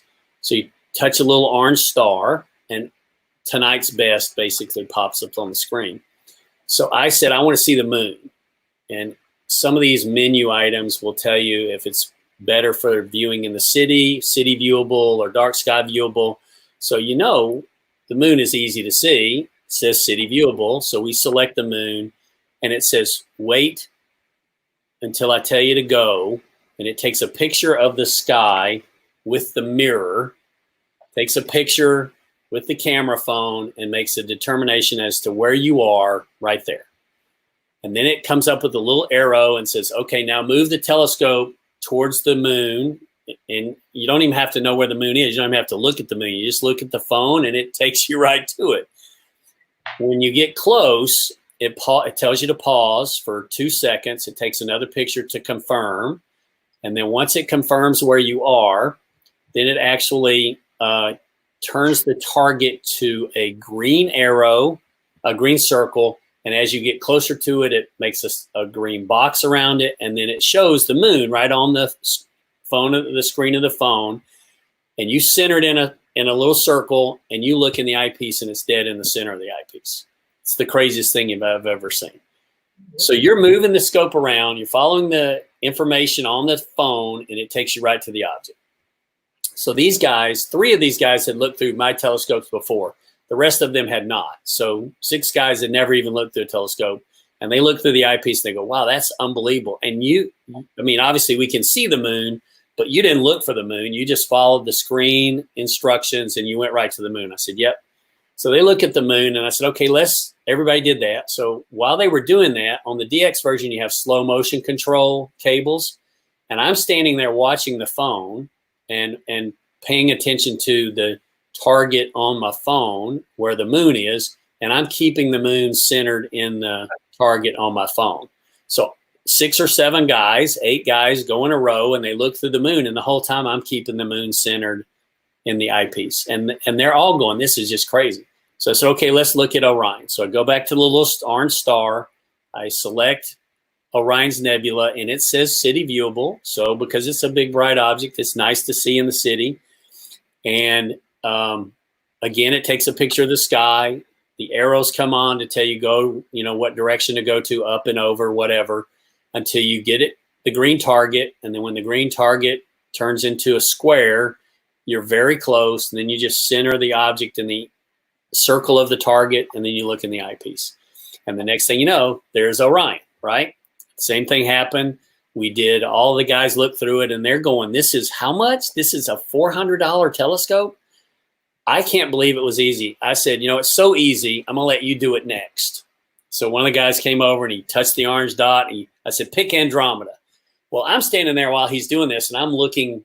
I know where Andromeda is, so I'm looking that direction. I'm like, oh, my God, it's behind the trees. This isn't going to work. We're done. We're going to have to start over, right? I knew it was going to be disastrous. So I said, go ahead and pick it. it did its little plate solve. It figured out where Andromeda was, and it got the arrow. And I said, okay, guys, right there is Andromeda. I can tell you where it is, but it's behind the trees. Okay, so we're going to have to move the telescope. This is not going to work, but we're going to have to move the telescope. When you do a computerized telescope and you move it, you got a whole new alignment's got to be done, right? So I literally pick up the telescope right here by the fork. I lifted it up. I carried it 20 yards across the guy's yard. I plopped it down so I could see Andromeda away from the trees. And I said, all right, if this works, I'm going to be blown away. It did a plate solve. The arrows came up. It took literally 5 seconds. The arrows came up and said, go that direction, and boom, we were on Andromeda with absolutely no issue. And the guys were going, what's the big deal here? I mean, it did what it's supposed to do. I said, yeah, but it's not, I've never had a quote unquote computerized telescope do that. So I was shocked. And we saw Andromeda. We did the double cluster next. And I had guys doing this after I did the first two. They were coming up and picking objects, and we were looking at stuff. It was just mind-blowing. If you're in outreach, and all you guys that are in the hobby and part of a club that you do outreach, this is so simple to use. You can do this anywhere, any way. All you need is a phone, and it works with all the phones, Windows, Android, iPhone, works with all the phones. The download is free. You get a little card in the box when you buy the product that gives you a code. The app is just like everybody else's app. In fact, it's co-made by Sky Safari and Celestron together. And the code then activates the alignment procedure in the phone and the camera operation in the phone. And so that gives you all the functionality to make the scope point, right, and find the objects. It's unbelievably fantastic. And the video you saw is exactly how it is. It really is super simple. But for under $400, you can buy a 5-inch Newtonian, a 4-inch refractor. All those are really, really good in the city. All those are really good in, environments where most people who are beginners have absolutely no idea how to find things. And those little, $200, $250, $300 telescopes don't have a way for them to find the objects. And now you can do that with this technology. And it's really I think Eddie said it's a game changer. It is a game changer. No ifs, ands, or buts about that. Yeah. Absolutely, man. Yeah, I actually have one, and I'm going to be doing a review video on it coming up pretty soon. But I was blown away when I used it. And I haven't said OMG out in my backyard by myself in a long time while using equipment, unless it was the bad way. Yeah. Where it's like, oh my God, this thing breaks, But right. This thing, I took it out, I was doing some imaging, and I had it set up. It had just arrived that day, and I set it up in no time at all. And I literally put my phone in there. And just like Greg said, I mean, I was ready. It was set up after I did the alignment procedure. I put it on a street light, and everything was lined up already. And I went to the first object, and I think it was the beehive cluster. And it took me right there, and it looked really nice in that refractor. I got the refractor DX version, and I was just like, oh my God. And I mean, when you nudge the scope by your hand, you can see that motion on your phone. When you're just kind of nudging it, you're kind of trying to get it in just the right spot. You can see it feels all of that. And I'm assuming it's using the accelerometers, and then it does a plate solve when it knows it's still. Right. Exactly. Yeah. It's just amazing. And what I was telling Greg today is, just on the outreach tip, it's going to be a game changer for our astronomy club, because I want to have one of those set up and allow people to come up and find an object in a telescope for the first time ever. Because we all know that the first thing people do is they say, oh, I got this telescope and I can't find anything. Right. And this telescope eliminates that completely. Yep. And each menu, each day you set the telescope up, you get a new menu. You get a tonight's best, what's based on the time and your location and all that kind of stuff. So you're always going to have an opportunity to look at something. And the menu is broken down. So I said this already, but so you can look at objects in the city. It even recognizes the fact that this is a bright enough object where you should have no problem seeing it in the city. If you're in dark skies, it opens it up even further, because there are a lot more objects for you to look at if you're in dark skies. But it will take you to those objects. There you go. Will's got his screen up there. You see Saturn, it says city viewable. Beehive cluster city viewable. Messier 47 says dark sky viewable. So you wouldn't even want to actually attempt to do that in the city. You wouldn't likely be able to see it. I mean, you could do it, but you're not going to have as good a chance of seeing it because the lights around you and stuff like that. It's a fainter object. But it's amazing. The stores have been selling them since we started shipping them in late January. The stores are doing really well with them. It's actually been a very good thing for this virus situation, because kids are out of school. Parents are looking for things to do with their kids, especially science oriented.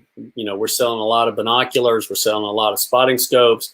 We're selling a lot of microscopes. We're selling a lot of telescopes because of this. We've actually been really, really busy based around this virus. We're quite surprised. It's been very, very successful, and we're selling a lot of these telescopes to newbies, and I know we're selling them to serious guys. I showed it at Winter Star Party to probably 40 or 50 people in a 4-day period, and every one of those guys are serious amateur astronomers. They couldn't believe how simple it was and how great it was, and they're all going back and buying it and using it for outreach at their clubs again. From just the experience from the Winter Star Party. So if you're involved in this hobby and you're looking for a beginner telescope, this might be the one you would want to start with.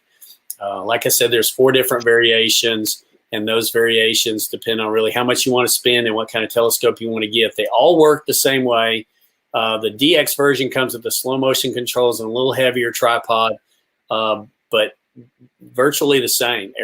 All the functionality is exactly the same. So it's not that hard to use, and I think you'll be blown away. Yeah, I think so too. I just having used one, I can't wait till we can break quarantine, right, and all assemble in our little pockets all over the world to do outreach. And I mean, because we do stuff for the Boy Scouts a lot. Oh, that's awesome. I can already imagine being like, okay, who's ready to find their first object in a telescope? Because we all know when you like Greg, when you realize that thing over there is Saturn, and you take a telescope and point it onto that thing, and then you look in the eyepiece and you identified Saturn and you did it successfully. That's a huge moment for any amateur astronomer. Yeah, it sure is. You only find that first object once. That's right. And then from then on, you're finding object 10, object 30, so this could be a huge thing. And I've had a lot of fun using it, man. I can't wait to make that video, because I kind of show that sort of that sensitivity that it has. Yeah. It's just amazing with the slow motion controls. You can sit there and keep objects in all night long. It's fantastic. Right. I want to share one more little quick story about outreach. Joe talked about this and how much we love that part of what we do. There was an event in Big Bear, California, while I was working with Explore Scientific, called the Starlight Festival, and the Starlight Festival was in its 2nd year, and they were really trying to boost the attendance and get a lot more people to gather and be involved in the hobby. And so Explore Scientific sponsored this event called the Starlight Festival in Big Bear, California. We had about 6,000 people attend. Big Bear is a great place. It's kind of I wouldn't call it a resort location, but it's a mountain location, and a lot of people come up there to spend the weekend. A lot of people come up there to enjoy the lake, to hike and do all that kind of stuff. So we chose that place. And we ended up getting a local hotel to let us have the whole building, basically. We used the parking lot to set up booths for science, for STEM activities, for astronomy retailers to show and sell their products. And then each night we had a star party. We had the local Big Bear Astronomy Club, and the Riverside Telescope Makers Conference was going on at the same time. So we encouraged a lot of their members to come to the town of Big Bear and help us set up telescopes and show the public through telescopes. So I happen to have a 6-inch refractor, a triplet ED, on a really nice German equatorial mount, and I was showing the people in line with my telescope Saturn. And since I had this experience myself, I love seeing everybody's experience when they get a chance to see Saturn through the eyepiece.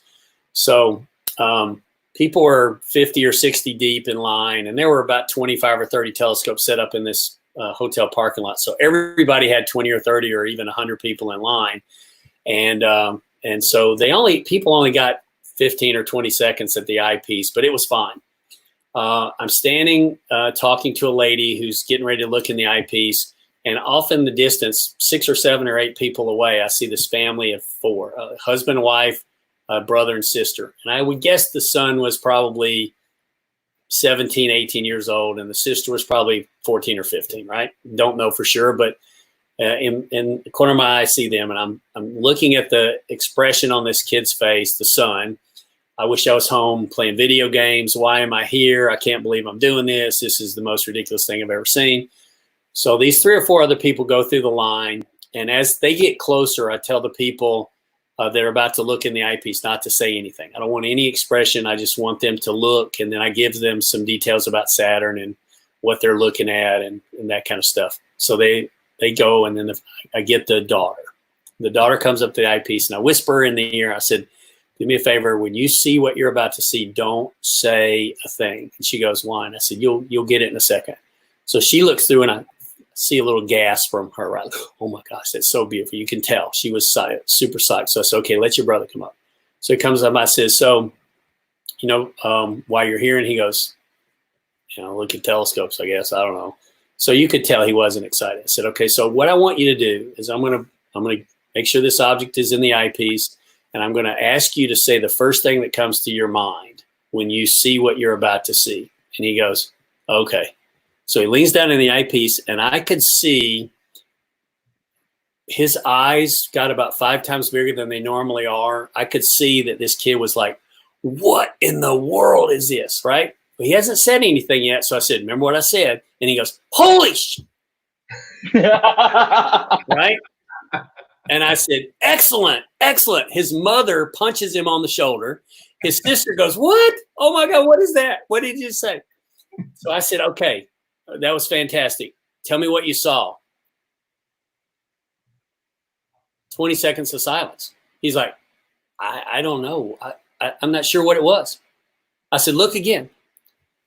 He's down there and goes, oh my God, it's like this big ball with like these rings around it.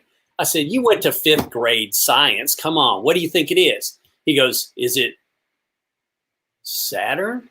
I said, yeah, it's Saturn. And then I start telling him all the stuff about it. Okay.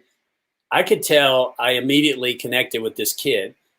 About an hour and a half later, after midnight, his mom, dad, sister, and him come walking back up. His mom says, I'm so glad I found you. I thought you might have already left by now.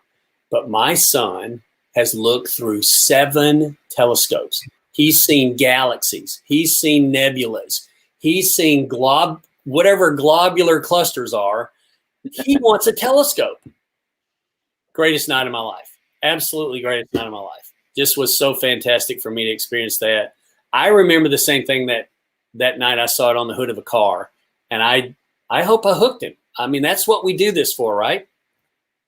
That's what we do this for. No, absolutely, man. That's such a great story. Because I mean, even if we only every one event, right? If we only ever hit that one person, that one kid, that one adult, sometimes you see the adults, they have like mind blown experiences with this stuff. So if we just reach that one, we've really done absolutely what we came there to do. And just like you said, Greg, there is always that one, that one little kid that's like super pumped about space, and then they finally get to see this stuff for the first time. Sure. You can tell those photons go in there and burn a hole in your brain, and that hole just never repairs itself. Those photons are powerful, right? So it's a very powerful thing, man. That's very cool.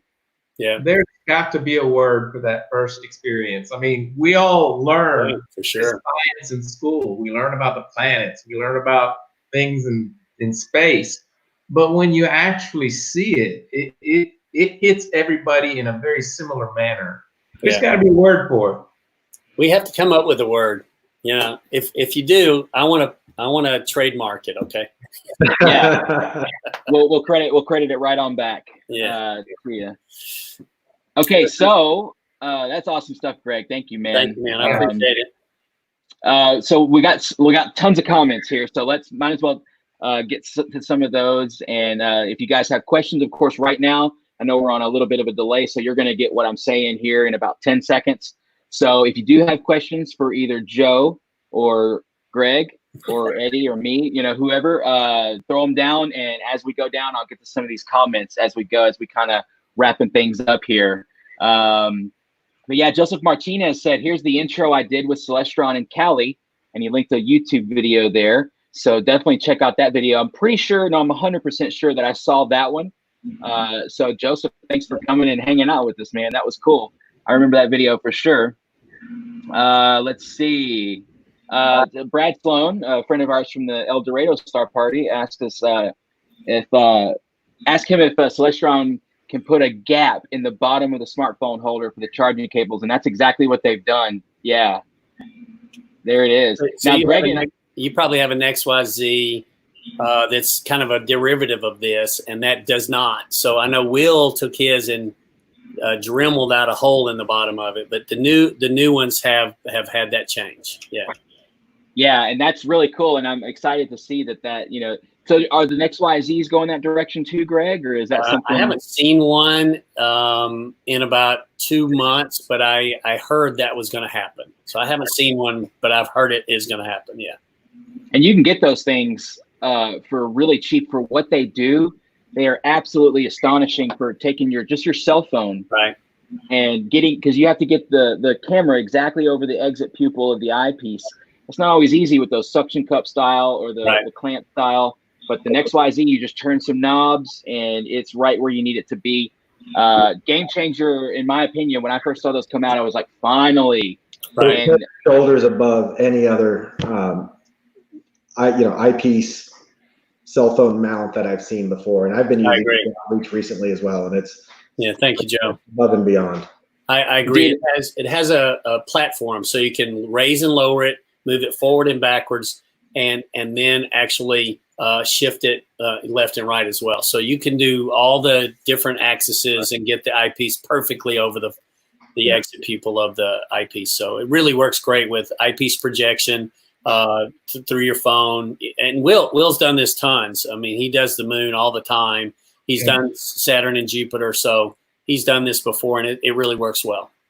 Yeah, and I mean, that's one thing I was going to bring up is that I've used a lot of the old Magnalux iPhone holders that were the first ones on the market. They only held 1 1/4 eyepiece, right, of like a Plaza, like a Kellner style 1 1/4. Yeah. Anything else bigger, forget about it. But my success on Facebook with those lunar live streams is literally on the back of that Celestron mount. So thank you to Celestron for finally putting out something that is usable and proper for the iPhone and all smartphones in general. But man, I wouldn't be half the sky dude I am without those mooncasts. It seems like these. Yeah. So that's awesome stuff. And we got Mark Jackson says, such an endearing story, Greg. Absolutely awesome. I first found interest in astronomy when I was about the age of 7, and an astronomy company brought telescopes into our school. We looked at the moon, and he was sold. Very cool. Awesome. And see that again, how outreach changes lives right there. And Mark watches all my mooncasts, man. He's always there. He's a great guy. Thank you, Mark. Joseph says, hope Greg comes to NEAF when it's back. Met him before with Lance. There you go. Yeah, I've been to NEAF, since 2007, all but 1 year. Oh, well, 2 now because we didn't go this year. But yeah, it's a great event. NEAF was canceled, but I don't think you can really count that, Greg. I mean, since everybody missed it, you can't really. It wasn't my fault, right? Yeah, out of your control. Right. Charles Ferguson, our vice president in charge right now, says seeing the awe and wonder on their faces is priceless. Absolutely, though. A lot of times, like Greg said, they'll come away from the eyepiece like, no, and you're like, yeah, and they're like, no, yeah, I do have one other little story I want to share. I was at a church retreat, and I had a LX200 12-inch with me, and we were showing everybody Saturn. And one of my best friends, closest friends, I've known him for 30 years now, 25 years for sure. And he comes to the eyepiece, and I'm like, "What do you think, man?" He goes, "God, it's so beautiful, it's so beautiful."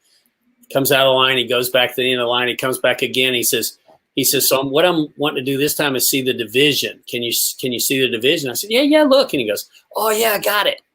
Goes back in line. Third time he comes back. And I said, so what do you want to see this time? He said, can you see any of the moons? I said, yeah, there's a couple moons up there. You should see them. So he looks and he goes, okay, I just got to tell you. I said, what? And he goes, I haven't seen it yet. I said, you haven't seen it yet? You asked me about the divisions and the moons? He goes, well, I'm listening to everybody else talk. I didn't want you to think I was stupid. I said, I haven't seen it yet. I haven't seen it yet. So I made him sit at that eyepiece for like 2.5 minutes until he finally got his eye positioned over the eyepiece. He was so funny. That was another great moment. I'm sure you get little kids that go, oh, yeah, it's beautiful. And then you ask them to describe it, and they say, I didn't see it, But that's another great thing about the hobby, too. Yeah, you'll see them a lot of the kids, they walk up when they're a little too young to kind of get it, where they need to look into the eyepiece. Yeah. They'll kind of do like this. Yeah, they do that a lot, yeah. And you're like, no. Like, and I'll tell the parent, can you just tilt their head this way? And, you just grab the back of their head and be like, hey, right here, So you just my little trick is I tell them to wrap their hand around the eyepiece so they've got it cupped like this, and then I tell them to put their eye right in the middle of the hole, and then they have a lot better chance of finding it. Yeah. Well, sometimes you may have to ask them to cover their eye if they can't quite close one eye or the other. Yeah, absolutely. Lonnie says hi to Jane, and so I don't know if Jane was able to see that, but now she can hear about Lonnie telling her hi. And then she can hear about Lonnie wishing her happy Mother's Day, and happy Mother's Day to all the mothers out there. Happy Mother's Day to all the mothers that are listening. Yeah, there's 43 people watching live right now, so that's great. Jacqueline Parker says, how awesome to travel the U.S. doing what you love, living the life. Absolutely. Greg is living his dream there for sure. Sometimes I feel guilty about getting paid to do this. I definitely would, for sure. Joe says, hey, hello, how you doing, Joe? Let's see, you got some more comments here. How much is one of those telescopes from the video? Jacqueline wants to know. So 400 for the DX and about 180 for the LT. Okay, yeah, and the DX has a little bit sturdier. Yeah, you get to choose between the two. The LT's 180, the DX one or the other telescopes under $400. And she says, so it's a telescope for dummies, basically. LOL, meant for me. Well, yes. Hey, yeah, I'm telling you, you don't have to be a dummy to not know how to do astronomy, because it's not exactly, it doesn't exactly lend itself to human stuff. So it's don't feel like a dummy, Jacqueline, because we were all at that point where we're like, how do we do this? So yeah, it's an introduction. It gets you good. It really gets started in it very, very, very successfully, very fast. I still claim I'm still in that dummy phase. So yeah, right. Let's see. Stan says, plate solving in your hand. Absolutely. $400. Hurry up, birthday. There you go. And there's the app there that Joseph linked for us. So thank you, Joseph. Those links are you can find those on Facebook if y'all need those. Where is this tech leading to next? Lonnie Mosley wants to know. Yeah, where's it going to go in the future? I can kind of answer that quasi, at least in my belief, because no one at the company is talking about it. Unfortunately, they know not to tell sales guys because we talk a lot. So they keep that kind of stuff away from us. But I have heard that there's a guy on Cloudy Nights. A lot of you guys are familiar with Cloudy Nights, that has bought one of the telescopes and taken the cradle off, just like you see here, with the mirror on it, and attached it to his Dob to see if he could make it work. Theoretically, it should, as long as he has the code to operate the software to do the alignment. And if he bought a telescope, he gets the code, okay? So theoretically, it should be able to work. The alignment between the telescope eyepiece and the camera is probably the most challenging part. But what I haven't heard is whether the guy was able to make it work or not. I have heard that someone has tried that, but I have not heard if it's workable.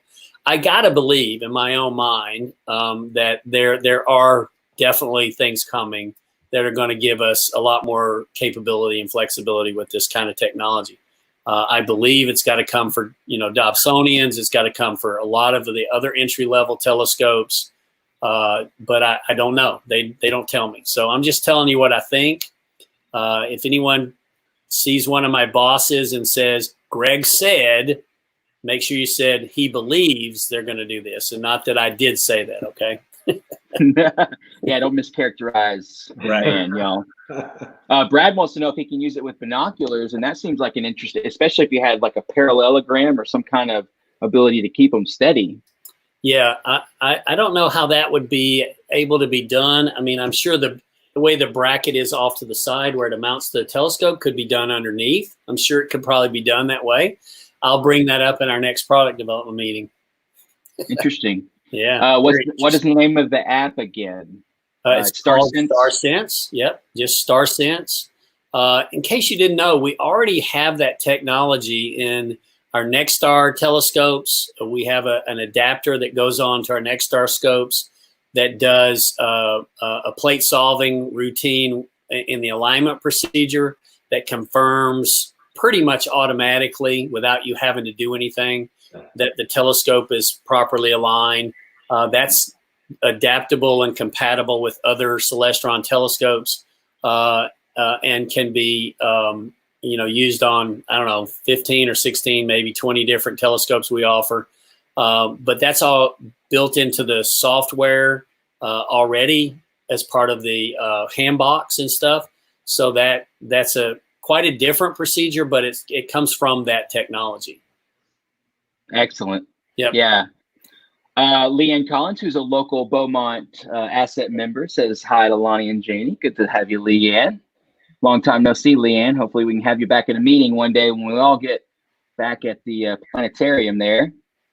Lester Christopher says it would be nice to do public star parties again. I wholeheartedly agree. Totally agree. Brad says, do you have to pay for the code? Yes, you do have to buy the telescope. It actually comes on a little card inside the scope. Am I right about that, Greg? That's correct. And you can download 5 devices with that code. So you can put the software on 5 different phones. Very cool. Yeah, in case one battery goes dead, you have a backup. Yeah. There you go. Brad does a lot of outreach in Austin, Texas. Absolutely, he does. He says, I hear wow more than any other word to describe what they are seeing, which everything in the sky is named wow, apparently, to the general public, because that's what they say to us, right? This is the wow nebula. This is the wow planet. Yeah. Lester says, I'd like to stay, but it's time to set up my scope. Hey, got to do a little bit of pre-astronomy online and then go out and do the real thing. There's nothing wrong with that, Lester. Good to have you.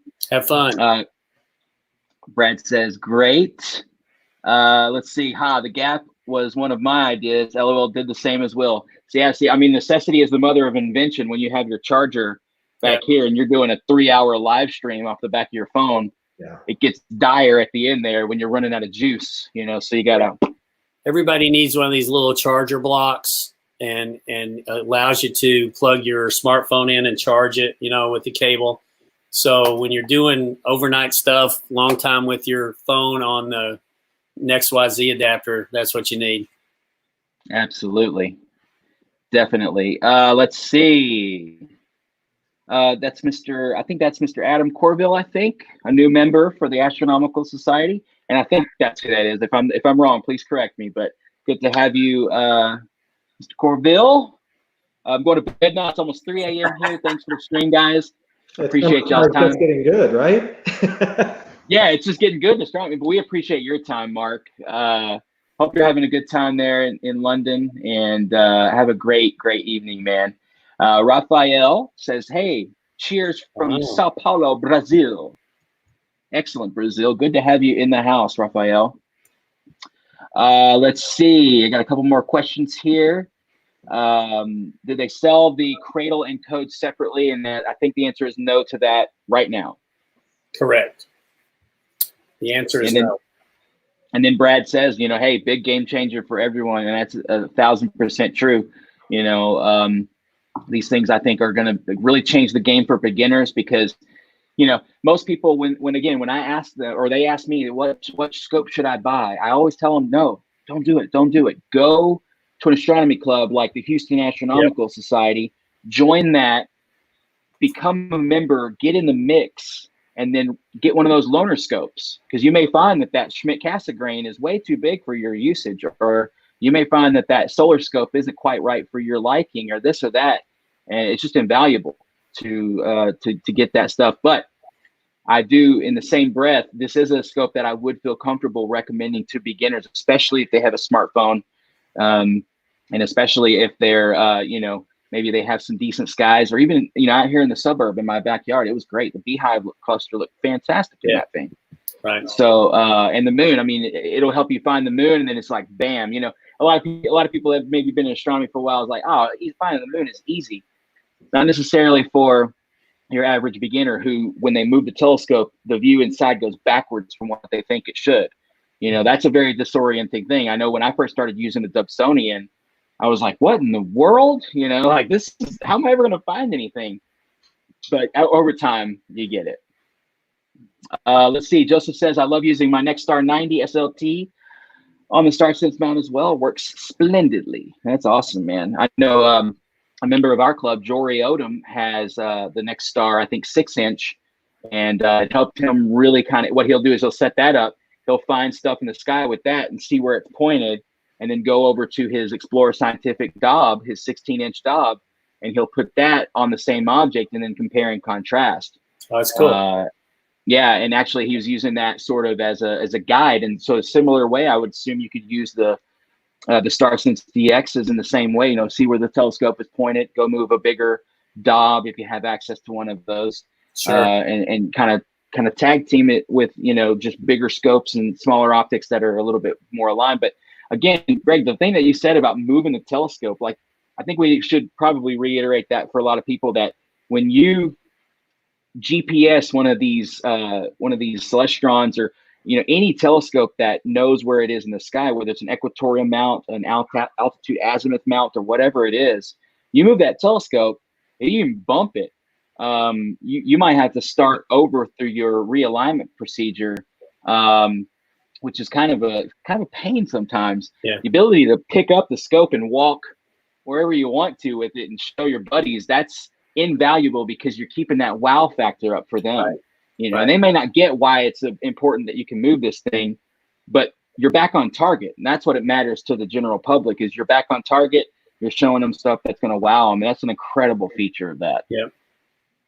Absolutely. I guess that is Adam. So good to have you, Adam. Greg, I have a question. You mentioned there's 4 versions of this telescope. Yeah.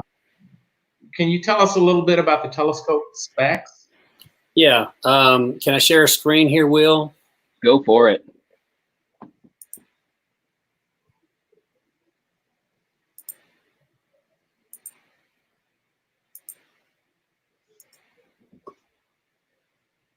We've talked a lot about the technology of the phone and the pointing system. I'm very curious about the telescope itself.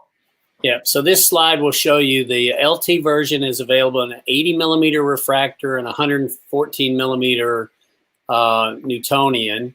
You'll also notice the difference in the mount on the LT. It's more of a cradle type mount on a less sturdy tripod, and the cradle itself is up on top of the telescope. So that's the differences. Then when you go to the DX version, you see the head is quite a bit different. The cradle is off to the side of the telescope. The tripod is bigger. It has slow motion controls, and it comes in a 102 millimeter refractor and a 130 millimeter Newtonian. So you have those 4 different telescopes available. Nice. Thank you. Yeah, you're welcome. Yeah, and I got the refractor, which is the DX over on the far right-hand side there.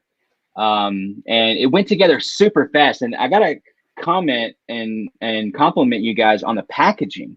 I mean, the box was beautiful. Had all kinds of fun stuff on the outside. And then on the inside, everything was super well laid out and boxed just right. You had the accessories box, you had the tripod box, and the telescope. It had its own little cardboard box inside the box. So as you're kind of pulling the stuff out, it was really kind of fun to get in there after it and pull it out And I set that thing up in literally 10 minutes in my living room after taking the plastic off and everything, and it was super fast. Yeah, this is the 102 here, and the cradle just fits into the side. Just clips on real simple. Just goes in like this and locks into place. And there you're set. There you go. And like I said, the alignment procedure was super simple. All I did was point it at a street light that's over here. The phone, there's a setup menu that's going to open the camera for you and allow you to get in there. And it was already lined up. It was insane. It was already perfectly lined up with the street light. I was looking in there, saw the blurry street light. Cool. Looked in there. I saw the street light on the camera. You kind of zoom in and get it going, and then you say it's aligned. And then it immediately goes into the StarSense app and starts plate solving. You know, it says, give me a second, you know, whatever it says. And then it's like, okay, you're ready to go. And then it gives you the list of objects and you are off to the races, man. It's pretty incredible stuff. Yep. Joseph says, and a standard dovetail mount. I'm assuming that he meant that for the refractor there. Yeah, like get Greg to show us that. Yeah, so there's the dovetail. Yeah. It's a Vixen style plate, so it's just a standard. Absolutely, because that is the standard. If you're going to go around, it's like the Vixen or the Lost Mandy style, and those two are the two main ones. So Vixen is pretty much all I use.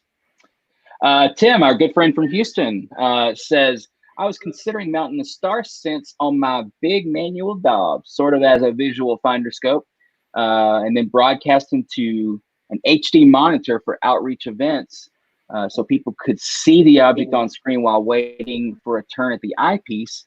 He says, your feelings on that idea, Greg? So I'm not 100% sure I understand. You're going to put one of the cradles with the phone on it on your Dob, and then you're going to show the user that's coming to the eyepiece what the object looks like that you're about to show them. I think if that's what you're thinking, then you can do that with Sky Safari. You can do that with all kinds of different software. You don't have to have this, but the cradle idea on the side of your Dob is only going to really do what Sky Safari and stuff like that does. You're going to have to tell it you're doing that really anyway, I think. So, yeah. Tim was talking about having an HD screen so people actually see something being projected in the screen as you're moving the telescope. So, okay. Yeah, that'd be a good way to show the public anyway, like how the app works. Because I think you could just easily plug your iPhone in through a cable and run that to a TV and show what the StarSense app is showing you. Yeah. Which, again, would be pretty impressive. I mean, you're not seeing the object necessarily, but you're seeing sort of the back end or the finding part of it. Yeah. That could be pretty impressive, though. I think anytime you can show people something like with the wow factor, with the big flashy thing on the screen, it definitely helps. Anytime you can do that is a good thing. Okay, so that's the end of our questions, it looks like. If you guys have any last-minute questions, you want to throw them down, we'll take a couple of minutes here to kind of close things out and go through those if they come in. And so he was hoping that he could align the StarSense to the Dob like a finder scope. And yeah, like Greg was saying, you probably missed it, Tim, but yeah, there's a guy on Cloudy Nights. I'm sure if you search StarSense on Cloudy Nights, you'll probably find that thread and check out what that, hopefully he comes back and says whether or not it's a success or not. Yeah. Because that could be a nice game changer for people with big, 16-inch Dobs or whatever it is, to just slap this thing on the side and kind of go with it. Pretty cool stuff. So if there are no further questions and none of that fun stuff, we can kind of bring this Star Party, or not Star Party, what am I even thinking? This is just an astronomy hangout. But yeah, go ahead, Joe. Yeah, I was going to mention one thing to Greg. I have the StarSense for my Nexstar 8 SE outreach events, and it's fantastic. It's amazing how well it works. I will be honest, I don't get a chance to use it that much because, as you guys know, as soon as you set the telescope up, even before it's dark, you don't even get a chance to do a proper alignment. So people come up and want to take a look at things even before it gets fully dark. And if there's something like the moon up, that you can observe before that darkness sets in, then we certainly look at it. But yeah, I will say I'm very, very impressed with a lot of what you guys have done from us, with the StarSense products and everything else. So kudos to you. Wish I could take credit for it. I happen to be here. I will tell you that this is the third astronomy company I've worked for, really the fourth, but the three big companies. And the company has a really great customer service department, a really great order processing department. Right now, during the virus, we have 10 people shipping all of our product. Our building was closed. We only have 10 people in the building, and those people are doing all receiving and all shipping. And we're still doing more. We actually did more business in March this year than we did last year, and more business in April this year than we did last year. And there's just 10 guys doing the work. Wow. It's unbelievable. Yeah, it's a really great group of people. I really am enjoying it. 10 guys running the whole place while record numbers of pandemic orders come in at them. It's a pandemic of orders, but I love to hear that, Greg, because the fact that astronomy is doing well during a downturn is fantastic, because astronomy isn't necessarily, it's not necessarily essential, is it?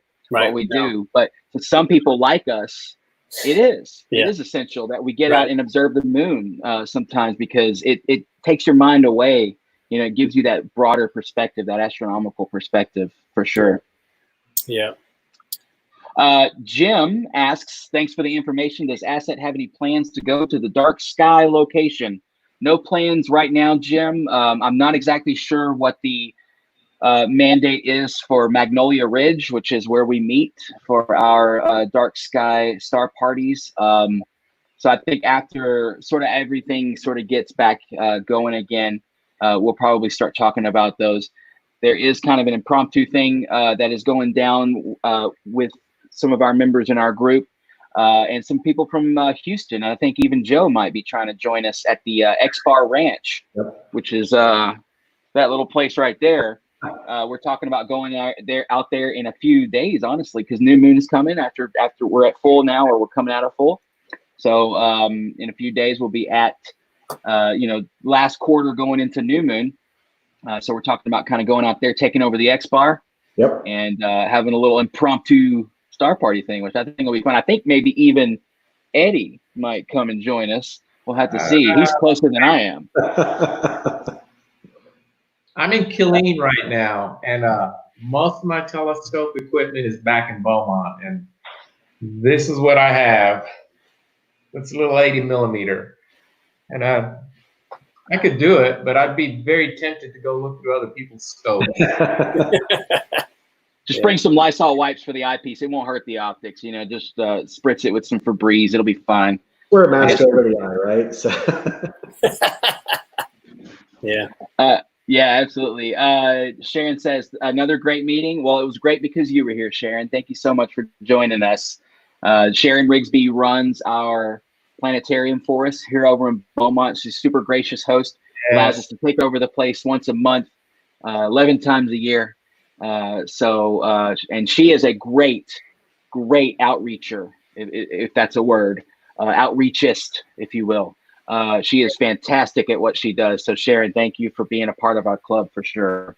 Sharon does a lot with the scouts in our area and helps them to achieve their scout badges for astronomy. And very cool. As much as we can, but she is instrumental in doing absolutely.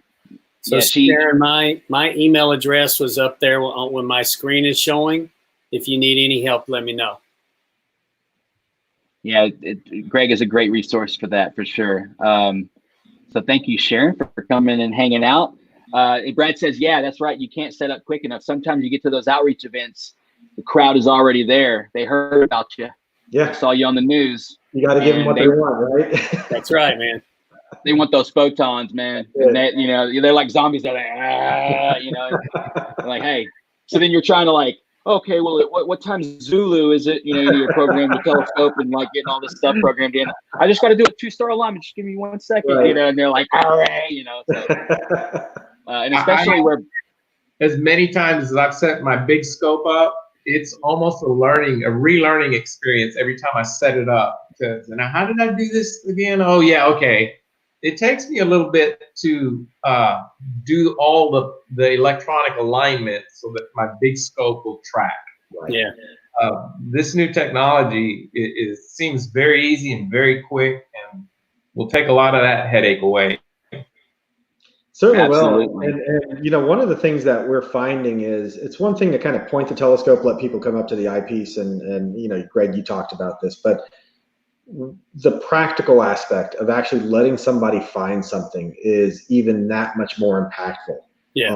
Kind of leaving that impression on somebody, right? I mean, as many times as we get the wows when somebody looks through the eyepiece and they're completely impressed by it, it's double or even triple that when they have the opportunity to actually find it. I've told kids, you know, you bumped something, you know what, I'm not going to get mad at it, but why don't you go try to find what we were looking for again? I'll let you control the telescope and find it. And that just leaves that much more of an impression on those kids. And that's why we do it. For sure. Absolutely. Yeah. Yeah. And again, going back to that thing, if they are allowed to find this object on their own, that's going to be a huge impact into their brain, maybe even more so than seeing the photons for themselves. It's part of the discovery process, you know? Yeah. Yeah, it gives them that power of discovery. Exactly, is what I was going to say. Yeah. Adam wants to know where Magnolia Ridge is. Adam, why don't you email me and I'll point you to our dark sky site. I'm reluctant to give coordinates because, you know, it would make it too famous. No, but just email me if you want to, Adam, and I'll shoot you directions and how to get there, who to contact, all that fun stuff. Super easy, super chill park. It's an Army Corps of Engineer park, and they love having us there. Jim says, can you publicize XBAR plans? I might consider that. Jim, email me, thedeepskydude@gmail.com. Email me, and I can get you a little more info on that. It's been an impromptu thing. We haven't really planned anything. It's been up in the air, kind of like everything else in society these days.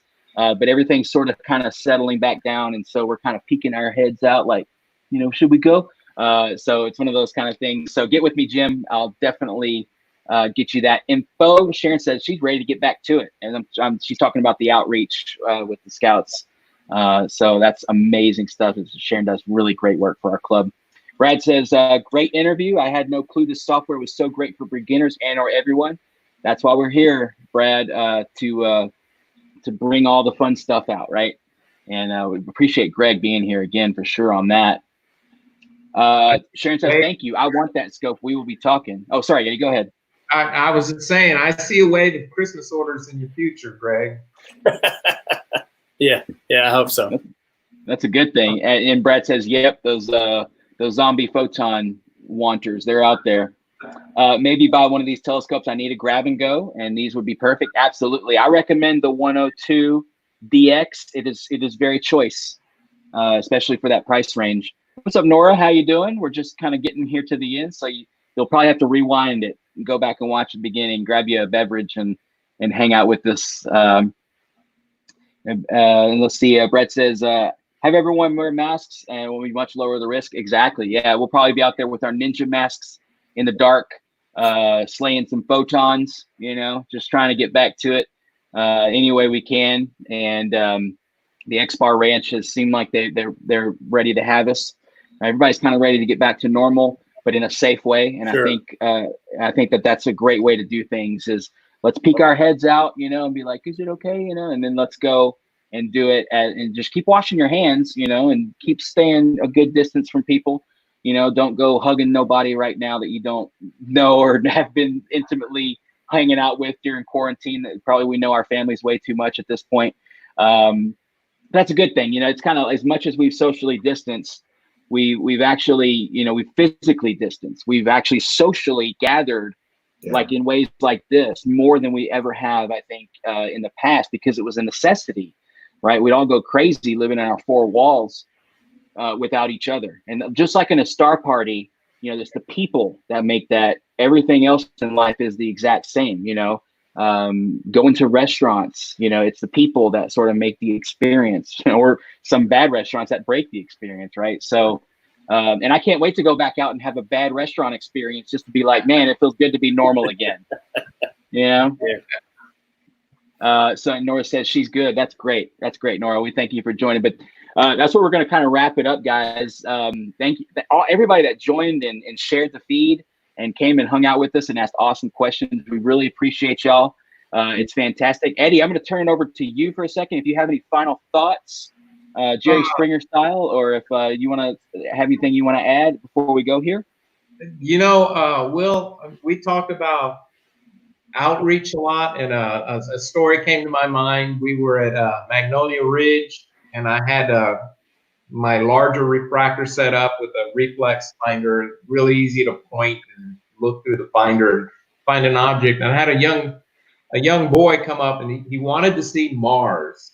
And as we know, Mars is not that great of a view. It's basically a point of light.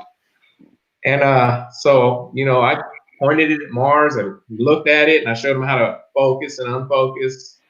And then it occurred to me, I moved the telescope away, and I said, now you find it. And he looked at me like, really, I can touch this? It's like, yeah, put your hands on it, move it around, and focus it the way you want it. And he did that, and he found Mars, and he was so excited. He called his parents over to show them that he had found Mars. This little speck of light doesn't look like much of anything. That memory just makes me happy. Yeah, and that's great that, you know, we as astronomers get that sort of interaction with people. We get to kind of hand them the keys and say, what are you going to do with it? You know, and it's an amazing feeling for sure. And then Greg, thank you so much for being here, Greg, man. I mean, this was such a pleasure. Again, I've known you for so long, man. And, you know, Greg and I, we spend a lot of time together out in the dark wilderness with telescopes and stuff. And oh, there's Kat. We got to say hi to Kat real quick. There she is. She's a great member of our club. A great asset to our club for sure, even though we're called assets. It's a play on words, but good to see you, Kat. Thank you for being a first responder during all this and being in the medical field. And so thank you for doing what you do, Kat. That's amazing.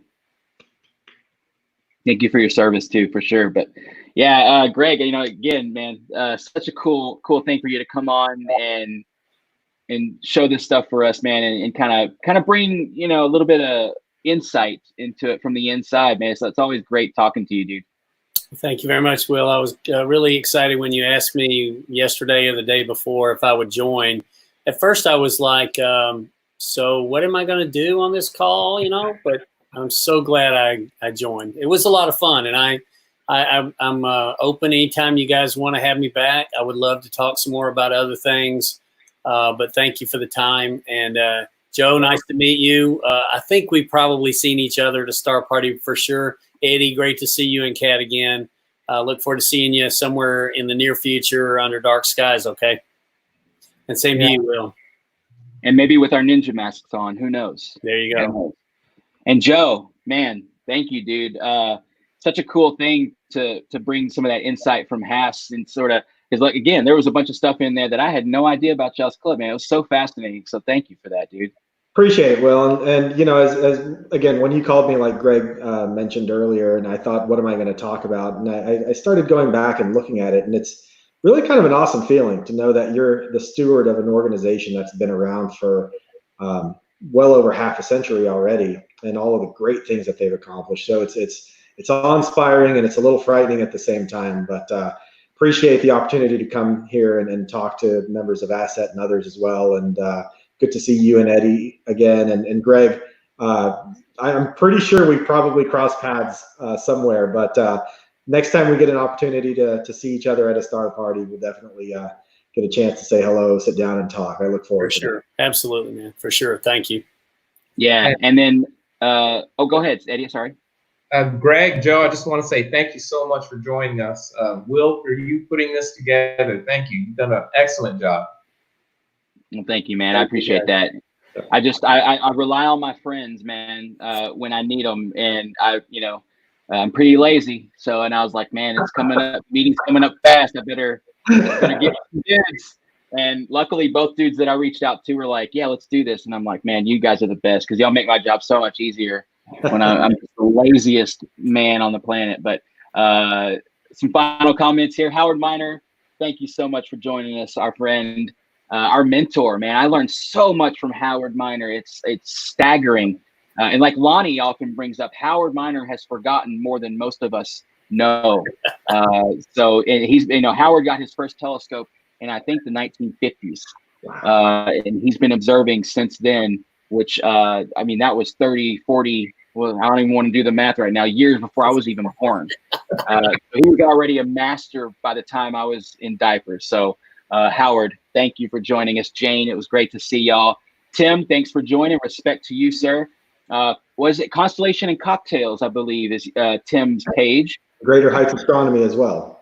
Greater Heights Astronomy. Yeah, you got to follow both of those pages. Tim, if you wouldn't mind, link those down in the thing so people can follow you as well. There's Lonnie saying hi to Leanne. There's Steve saying enjoyable night. Thanks, guys. Thank you, Steve, for joining us, man. And for all of you, those of y'all that did and shared our feed. Great show. Many thanks. Thank you, Andy. We appreciate y'all. And until next time, we're going to have another, we're going to take it month by month here with the Astronomical Society from Beaumont. We may or may not have a meeting next month. We're going to play it by ear and see how the restrictions let loose. We are also at the mercy of the Beaumont Independent School District. We do meet at their planetarium, and we will follow all their guidelines. And when they're ready to have us back, we'll come back and with a vengeance. I bet you. I bet you we pack that place out, and I bet you we have a great time. And encourage all of y'all that are local to look for those events coming up. You'll see them on Facebook and stuff like that. And we encourage y'all, when it's safe, to come back and join us. Join the club. And we would love to have y'all hanging out with us. Guys, again, everyone on this panel, thank y'all so much. It's such an enlightening night. I learned so much. It was so much fun. And it's so much fun hanging with you guys, just chatting like we would at a star party, just For sure. We're out in the dark with our telescopes. Just imagine it. We're out at Okie-Tex enjoying the dark skies right now. But it's such an amazing thing to be able to converse with my good friends like this and share it with everybody online. It's just so much fun. So that's all I have. Until next month, we'll have another one of these asset meetings for the Astronomical Society of Southeast Texas. Again, we're a 501c3 based in Beaumont, Texas. And if you shop on Amazon, search the Astronomical Society of Southeast Texas, and every dollar you spend, we get 0.5% of that going straight to the club. And Eddie, real quick, tell us how much money we've gotten from that Amazon Smile program again. It's about $1,100 since we started about 2.5 years ago. It varies. We get between $50 and $75 a quarter from about 35 different shoppers at a time. It doesn't cost you a penny. It comes from Amazon, and I'm sure they get a tax break from it, but it benefits us. So yeah. So when you buy your Celestron telescope, do it through Amazon Smile. There you go. And sponsor the Astronomical Society of Southeast Texas. If you want more information on that, please email me, thedeepskydude@gmail.com. Even if you're not a member of our club and you want to help support our club and our outreach and stuff, that's a great way to do it. You're going to shop on Amazon anyway, most of us. And so you could throw that 0.5% at us. That's Jeff Bezos's money. That's not even your money. So that money comes from him and it goes directly into our pockets, and we turn around and make cool things happen in our local communities. So if you do support us that way, we thank you so much. But that's all we have, guys. Thank you again for joining us.